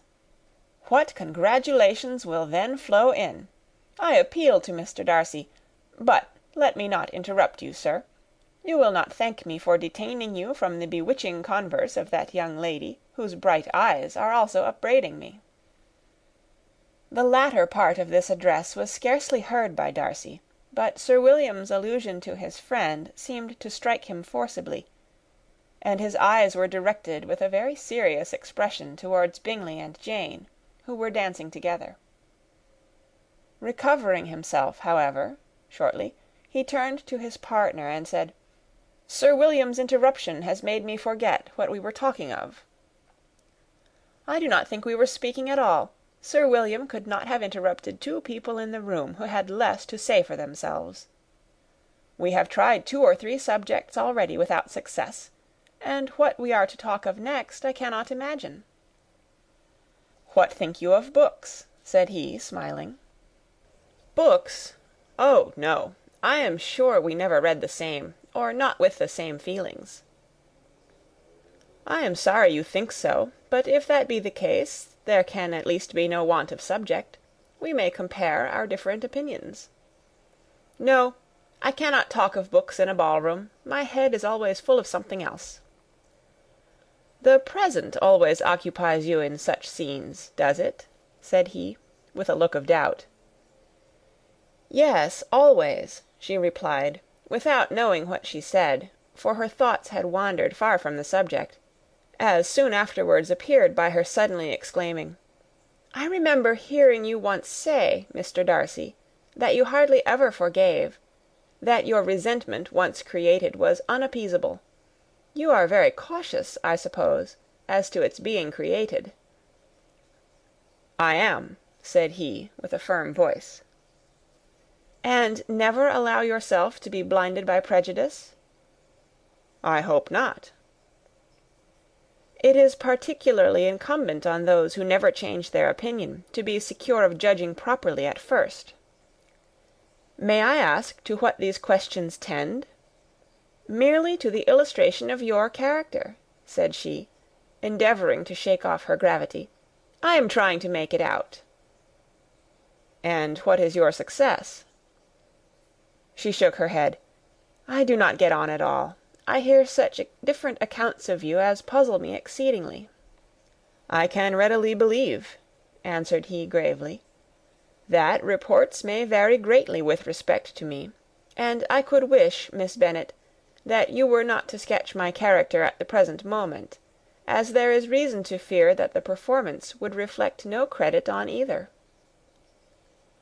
"But if I do not take your likeness now, I may never have another opportunity." "I would by no means suspend any pleasure of yours," he coldly replied. She said no more, and they went down the other dance, and parted in silence, and on each side dissatisfied, though not to an equal degree; for in Darcy's breast there was a tolerable powerful feeling towards her, which soon procured her pardon, and directed all his anger against another. They had not long separated when Miss Bingley came towards her, and with an expression of civil disdain accosted her. "So, Miss Eliza, I hear you are quite delighted with George Wickham. Your sister has been talking to me about him, and asking me 1,000 questions. And I find that the young man quite forgot to tell you, among his other communication, that he was the son of old Wickham, the late Mr. Darcy's steward. Let me recommend you, however, as a friend, not to give implicit confidence to all his assertions, for as to Mr. Darcy's using him ill, it is perfectly false, for, on the contrary, he has always been remarkably kind to him, though George Wickham has treated Mr. Darcy in a most infamous manner. I do not know the particulars, but I know very well that Mr. Darcy is not in the least to blame, that he cannot bear to hear George Wickham mentioned, and that though my brother thought that he could not well avoid including him in his invitation to the officers, he was excessively glad to find that he has taken himself out of the way. His coming into the country at all is a most insolent thing, indeed, and I wonder how he could presume to do it. I pity you, Miss Eliza, for this discovery of your favourite's guilt, but really, considering his descent, one could not expect much better. His guilt and his descent appear by your account to be the same, said Elizabeth angrily, for I have heard you accuse him of nothing worse than of being the son of Mr. Darcy's steward, and of that, I can assure you, he informed me himself. I beg your pardon, replied Miss Bingley, turning away with a sneer. Excuse my interference. It was kindly meant. Insolent girl, said Elizabeth to herself. You are much mistaken if you expect to influence me by such a paltry attack as this. I see nothing in it but your own wilful ignorance and the malice of Mr. Darcy. She then sought her eldest sister, who had undertaken to make inquiries on the same subject of Bingley. Jane met her with a smile of such sweet complacency, a glow of such happy expression, as sufficiently marked how well she was satisfied with the occurrences of the evening. Elizabeth instantly read her feelings, and at that moment solicitude for Wickham, resentment against his enemies, and everything else, gave way before the hope of Jane's being in the fairest way for happiness. I want to know, said she, with a countenance no less smiling than her sister's, what you have learnt about Mr. Wickham. But perhaps you have been too pleasantly engaged to think of any third person, in which case you may be sure of my pardon. No, replied Jane, I have not forgotten him, but I have nothing satisfactory to tell you. Mr. Bingley does not know the whole of his history, and is quite ignorant of the circumstances which have principally offended Mr. Darcy, but he will vouch for the good conduct, the probity, and honour of his friend, and is perfectly convinced that Mr. Wickham has deserved much less attention from Mr. Darcy than he has received. And I am sorry to say, by his account as well as his sister's, Mr. Wickham is by no means a respectable young man. I am afraid he has been very imprudent, and has deserved to lose Mr. Darcy's regard. Mr. Bingley does not know Mr. Wickham himself? No, he never saw him till the other morning at Meryton. This account, then, is what he has received from Mr. Darcy. I am satisfied. But what does he say of the living? He does not exactly recollect the circumstances, though he has heard them from Mr. Darcy more than once, but he believes that it was left to him conditionally only. I have not a doubt of Mr. Bingley's sincerity, said Elizabeth warmly, but you must excuse my not being convinced by assurances only. Mr. Bingley's defence of his friend was a very able one, I dare say, but since he is unacquainted with several parts of the story, and has learnt the rest from that friend himself, I shall venture to still think of both gentlemen as I did before. She then changed the discourse to one more gratifying to each, and on which there could be no difference of sentiment. Elizabeth listened with delight to the happy, though modest, hopes which Jane entertained of Bingley's regard, and said all in her power to heighten her confidence in it. On their being joined by Mr. Bingley himself, Elizabeth withdrew to Miss Lucas, to whose inquiry after the pleasantness of her last partner she had scarcely replied, before Mr. Collins came up to them, and told her with great exultation that he had just been so fortunate as to make a most important discovery. "I have found out," said he, "by a singular accident, that there is now in the room a near relation of my patroness. I happened to overhear the gentleman himself mentioning to the young lady who does the honours of the house the names of his cousin, Miss de Bourgh, and of her mother, Lady Catherine. How wonderfully these sort of things occur! Who would have thought of my meeting with, perhaps, a nephew of Lady Catherine de Bourgh in this assembly? I am most thankful that the discovery is made in time for me to pay my respects to him, which I am now going to do, and trust he will excuse my not having done it before. My total ignorance of the connection must plead my apology." "You are not going to introduce yourself to Mr. Darcy?" "Indeed I am. I shall entreat his pardon for not having done it earlier. I believe him to be Lady Catherine's nephew. It will be in my power to assure him that her ladyship was quite well yesterday se'nnight."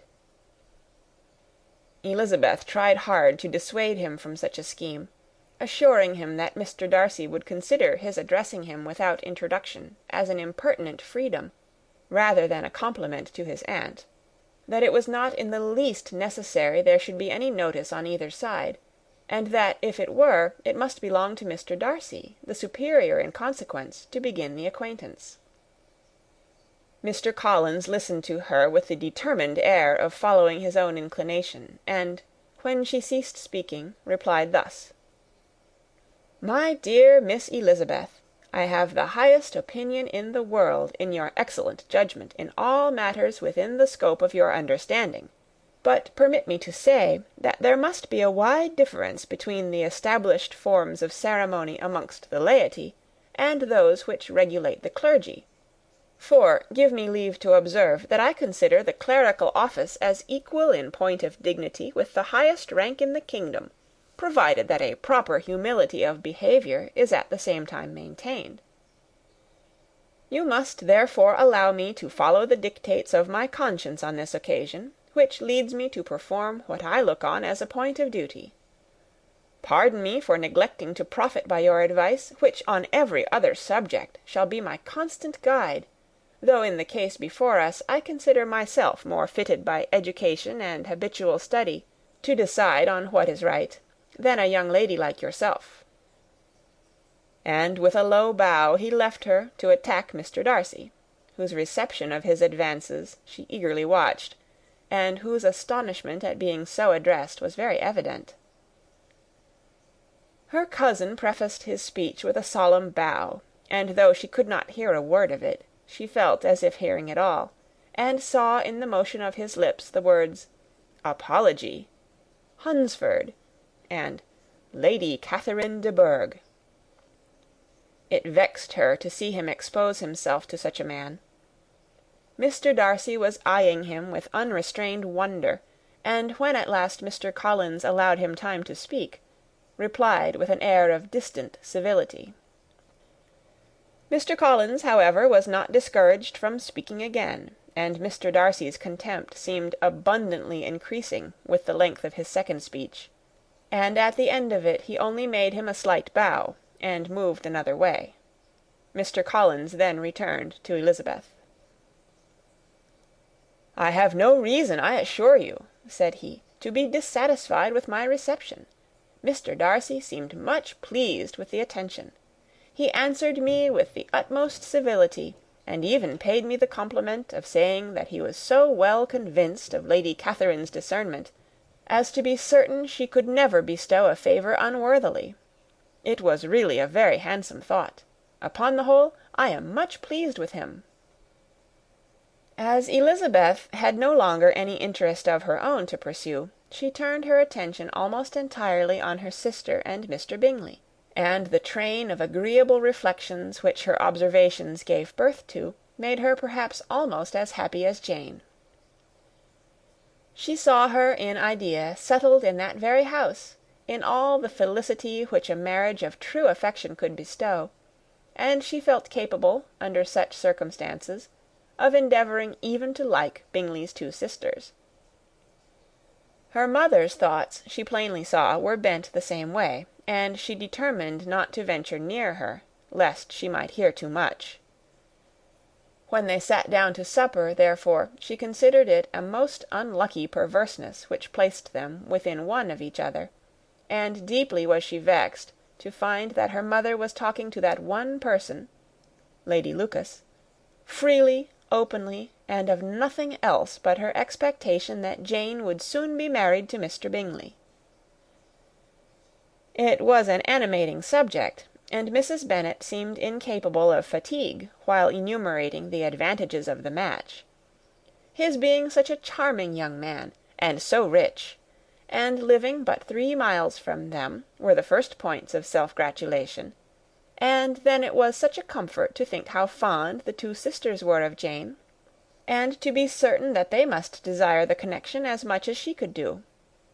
It was, moreover, such a promising thing for her younger daughters, as Jane's marrying so greatly must throw them in the way of other rich men. And lastly, it was so pleasant at her time of life to be able to consign her single daughters to the care of their sister, that she might not be obliged to go into company more than she liked.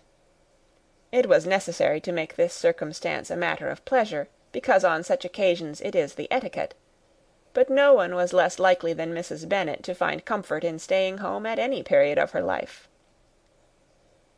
She concluded with many good wishes that Lady Lucas might soon be equally fortunate, though evidently and triumphantly believing there was no chance of it.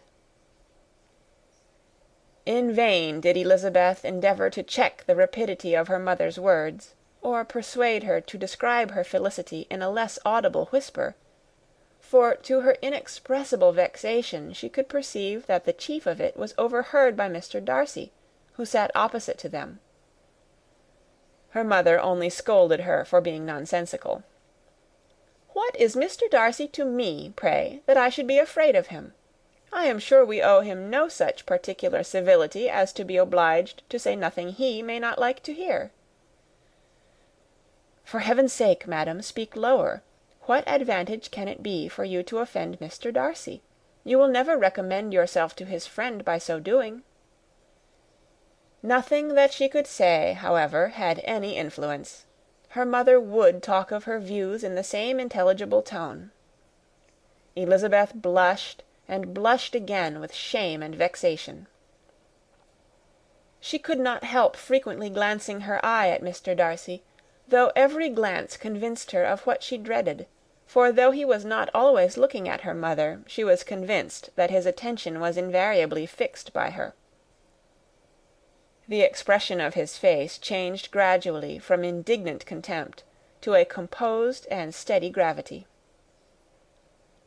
At length, however, Mrs. Bennet had no more to say, and Lady Lucas, who had been long yawning at the repetition of delights which she saw no likelihood of sharing, was left to the comforts of cold ham and chicken. Elizabeth now began to revive, but not long was the interval of tranquillity, for, when supper was over, singing was talked of, and she had the mortification of seeing Mary, after very little entreaty, preparing to oblige the company. By many significant looks and silent entreaties did she endeavour to prevent such a proof of complaisance, but in vain. Mary would not understand them. Such an opportunity of exhibiting was delightful to her, and she began her song.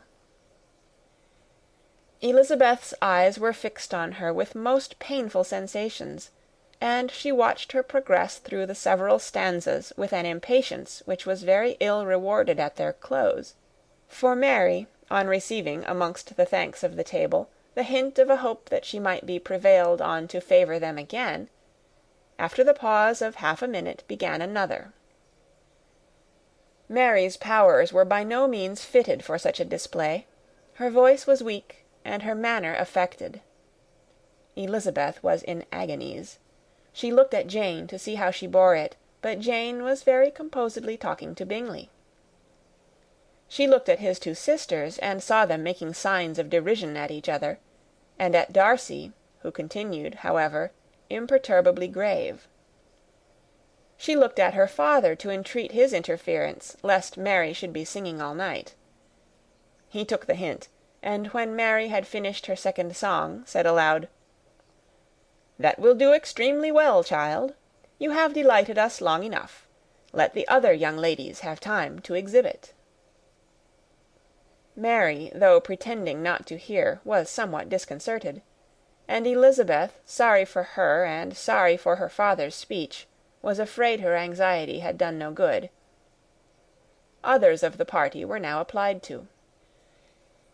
"If I," said Mr. Collins, "were so fortunate as to be able to sing, I should have great pleasure, I am sure, in obliging the company with an air; for I consider music as a very innocent diversion, and perfectly compatible with the profession of a clergyman. I do not mean, however, to assert that we can be justified in devoting too much of our time to music, for there are certainly other things to be attended to. The rector of a parish has much to do. In the first place, he must make such an agreement for tithes as may be beneficial to himself and not offensive to his patron. He must write his own sermons, and the time that remains will not be too much for his parish duties, and the care and improvement of his dwelling, which he cannot be excused from making as comfortable as possible. And I do not think it of light importance that he should have attentive and conciliatory manner towards everybody, especially towards those to whom he owes his preferment. I cannot acquit him of that duty, nor could I think well of the man who should omit an occasion of testifying his respect towards anybody connected with the family." And with a bow to Mr. Darcy, he concluded his speech, which had been spoken so loud as to be heard by half the room. Many stared, many smiled, but no one looked more amused than Mr. Bennet himself, while his wife seriously commended Mr. Collins for having spoken so sensibly, and observed in a half whisper to Lady Lucas that he was a remarkably clever, good kind of young man. To Elizabeth it appeared that, had her family made an agreement to expose themselves as much as they could during the evening, it would have been impossible for them to play their parts with more spirit or finer success; and happy did she think it for Bingley and her sister that some of the exhibition had escaped his notice, and that his feelings were not of a sort to be much distressed by the folly which he must have witnessed. That his two sisters and Mr. Darcy, however, should have such an opportunity of ridiculing her relations was bad enough, and she could not determine whether the silent contempt of the gentlemen or the insolent smiles of the ladies were more intolerable. The rest of the evening brought her little amusement. She was teased by Mr. Collins, who continued most perseveringly by her side, and though he could not prevail on her to dance with him again, put it out of her power to dance with others. In vain did she entreat him to stand up with somebody else, and offer to introduce him to any young lady in the room. He assured her that as to dancing he was perfectly indifferent to it, that his chief object was by delicate attentions to recommend himself to her, and that he should therefore make a point of remaining close to her the whole evening. There was no arguing upon such a project. She owed her greatest relief to her friend Miss Lucas, who often joined them, and good-naturedly engaged Mr. Collins's conversation to herself. She was at least free from the offence of Mr. Darcy's further notice, though often standing within a very short distance of her, quite disengaged, he never came near enough to speak. She felt it to be the probable consequence of her allusions to Mr. Wickham, and rejoiced in it. The Longbourn party were the last of all the company to depart, and, by a manoeuvre of Mrs. Bennet, had to wait for their carriage a quarter of an hour after everybody else was gone, which gave them time to see how heartily they were wished away by some of the family.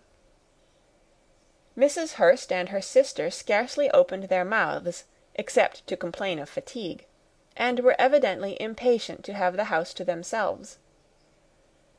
They repulsed every attempt of Mrs. Bennet at conversation, and by so doing threw a languor over the whole party, which was very little relieved by the long speeches of Mr. Collins, who was complimenting Mr. Bingley and his sisters on the elegance of their entertainment, and the hospitality and politeness which had marked their behaviour to their guests.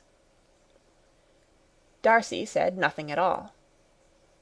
Mr. Bennet, in equal silence, was enjoying the scene.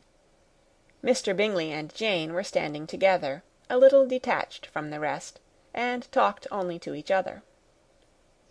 Elizabeth preserved as steady a silence as either Mrs. Hurst or Miss Bingley, and even Lydia was too much fatigued to utter more than the occasional exclamation of "Lord, how tired I am!"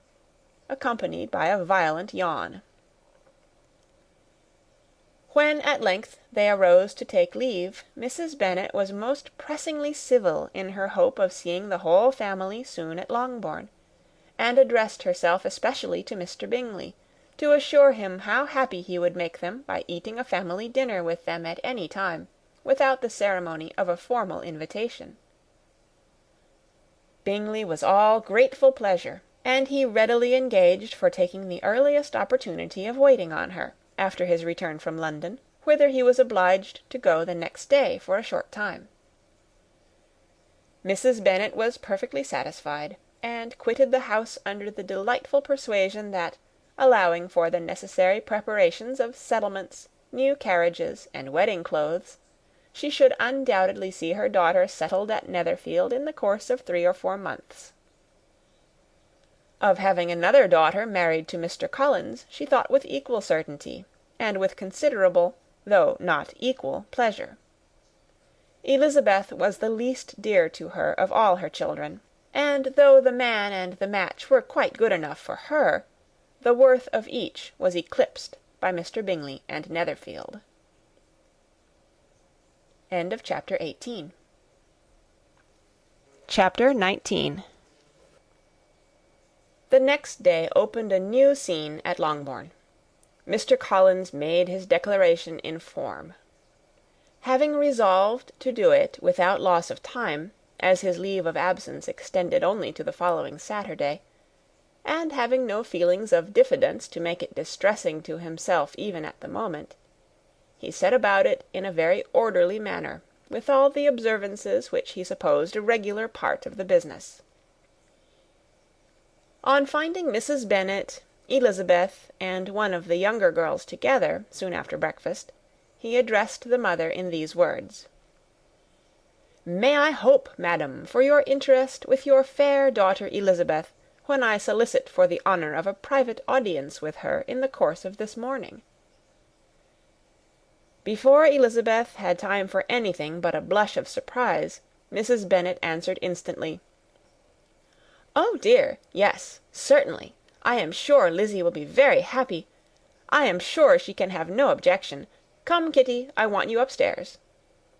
And, gathering her work together, she was hastening away, when Elizabeth called out, "Dear madam, do not go. I beg you will not go. Mr. Collins must excuse me. He can have nothing to say to me that anybody need not hear. I am going away myself." "No, no, nonsense, Lizzy. I desire you to stay where you are." And upon Elizabeth's seeming really, with vexed and embarrassed looks, about to escape, she added, "Lizzy, I insist upon your staying and hearing Mr. Collins."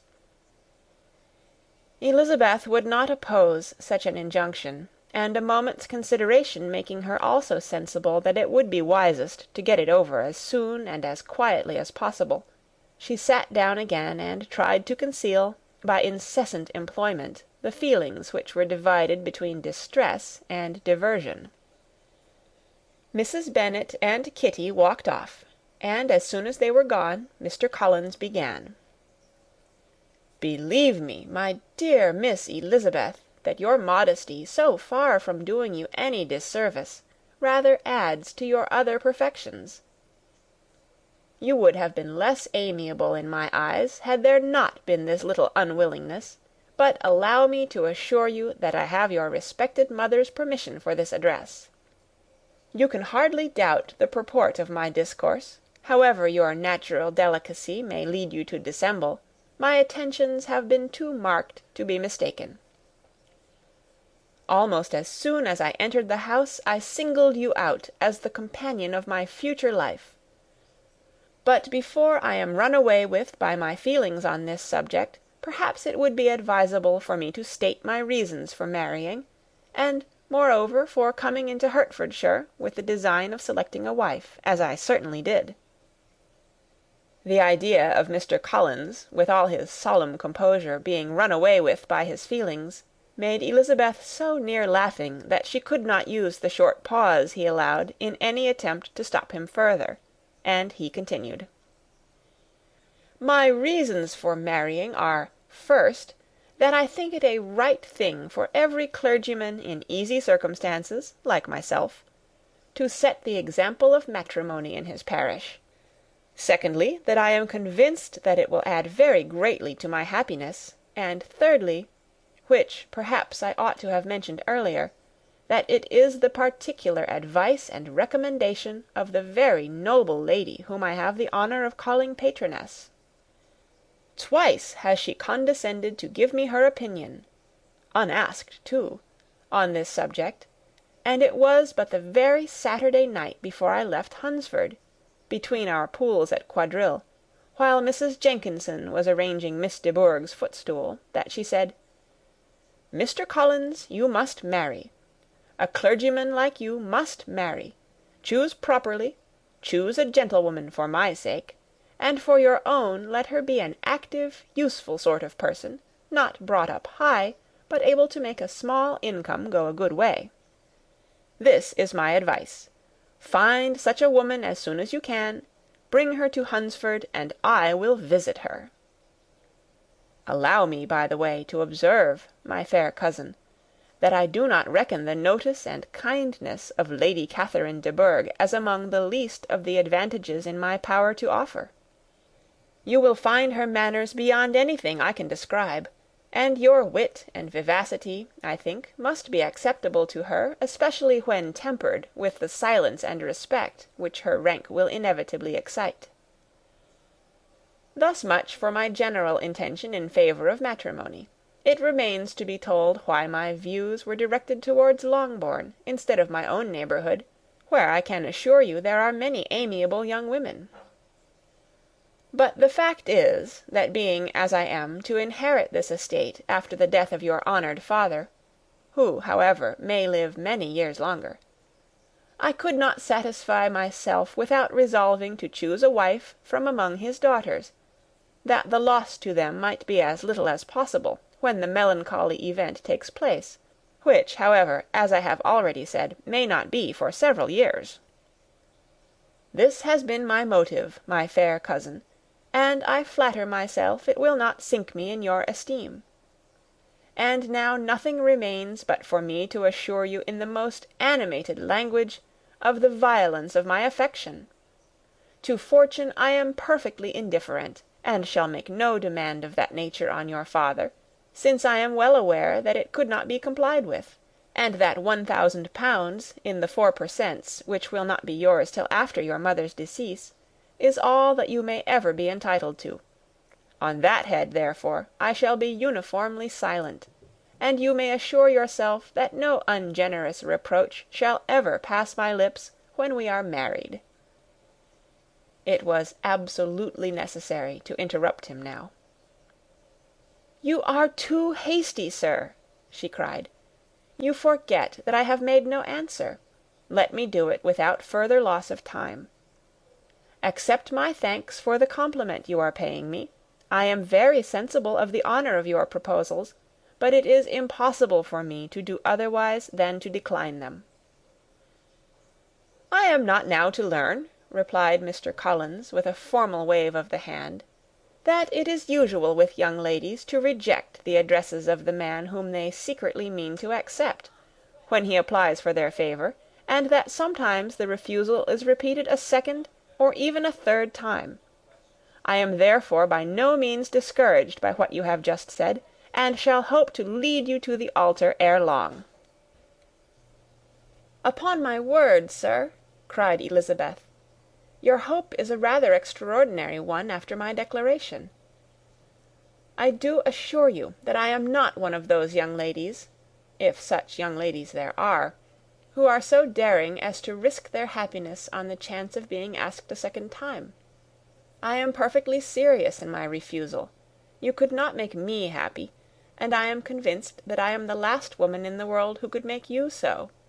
Nay, were your friend Lady Catherine to know me, I am persuaded she would find me in every respect ill qualified for the situation." "Were it certain that Lady Catherine would think so," said Mr. Collins very gravely. "But I cannot imagine that her ladyship would at all disapprove of you, and you may be certain when I have the honour of seeing her again, I shall speak in the very highest terms of your modesty, economy, and other amiable qualifications. Indeed, Mr. Collins, all praise of me will be unnecessary. You must give me leave to judge for myself, and pay me the compliment of believing what I say. I wish you very happy and very rich, and by refusing your hand do all in my power to prevent your being otherwise. In making me the offer, you must have satisfied the delicacy of your feelings with regard to my family, and may take possession of Longbourn estate whenever it falls, without any self-reproach. This matter may be considered, therefore, as finally settled." And rising as she thus spoke, she would have quitted the room, had Mr. Collins not thus addressed her. "When I do myself the honour of speaking to you next on the subject, I shall hope to receive a more favourable answer than you have now given me, though I am far from accusing you of cruelty at present, because I know it to be the established custom of your sex to reject a man on the first application, and perhaps you have even now said as much to encourage my suit as would be consistent with the true delicacy of the female character." "Really, Mr. Collins," cried Elizabeth with some warmth, "you puzzle me exceedingly. If what I have hitherto said can appear to you in the form of encouragement, I know not how to express my refusal in such a way as to convince you of its being one. You must give me leave to flatter myself, my dear cousin, that your refusal of my addresses is merely words of course. My reasons for believing it are briefly these. It does not appear to me that my hand is unworthy your acceptance, or that the establishment I can offer would be any other than highly desirable. My situation in life, my connections with the family of de Bourgh, and my relationship to your own, are circumstances highly in my favour, and you should take it into further consideration that, in spite of your manifold attractions, it is by no means certain that another offer of marriage may ever be made you. Your portion is unhappily so small that it will in all likelihood undo the effects of your loveliness and amiable qualifications. As I must therefore conclude that you are not serious in your rejection of me, I shall choose to attribute it to your wish of increasing my love by suspense, according to the usual practice of elegant females. I do assure you, sir, that I have no pretensions whatever to that kind of elegance which consists in tormenting a respectable man. I would rather be paid the compliment of being believed sincere. I thank you again and again for the honour you have done me in your proposals, but to accept them is absolutely impossible. My feelings in every respect forbid it. Can I speak plainer? Do not consider me now as an elegant female, intending to plague you, but as a rational creature speaking the truth from her heart." "You are uniformly charming," cried he, with an air of awkward gallantry, "and I am persuaded that when sanctioned by the express authority of both your excellent parents, my proposals will not fail of being acceptable." To such perseverance in wilful self-deception Elizabeth would make no reply, and immediately and in silence withdrew, determined, if he persisted in considering her repeated refusals as flattering encouragement, to apply to her father, whose negative might be uttered in such a manner as to be decisive, and whose behaviour at least could not be mistaken for the affectation and coquetry of an elegant female. End of Chapter 19. Recorded on November 6th, 2005, in Oceanside, California.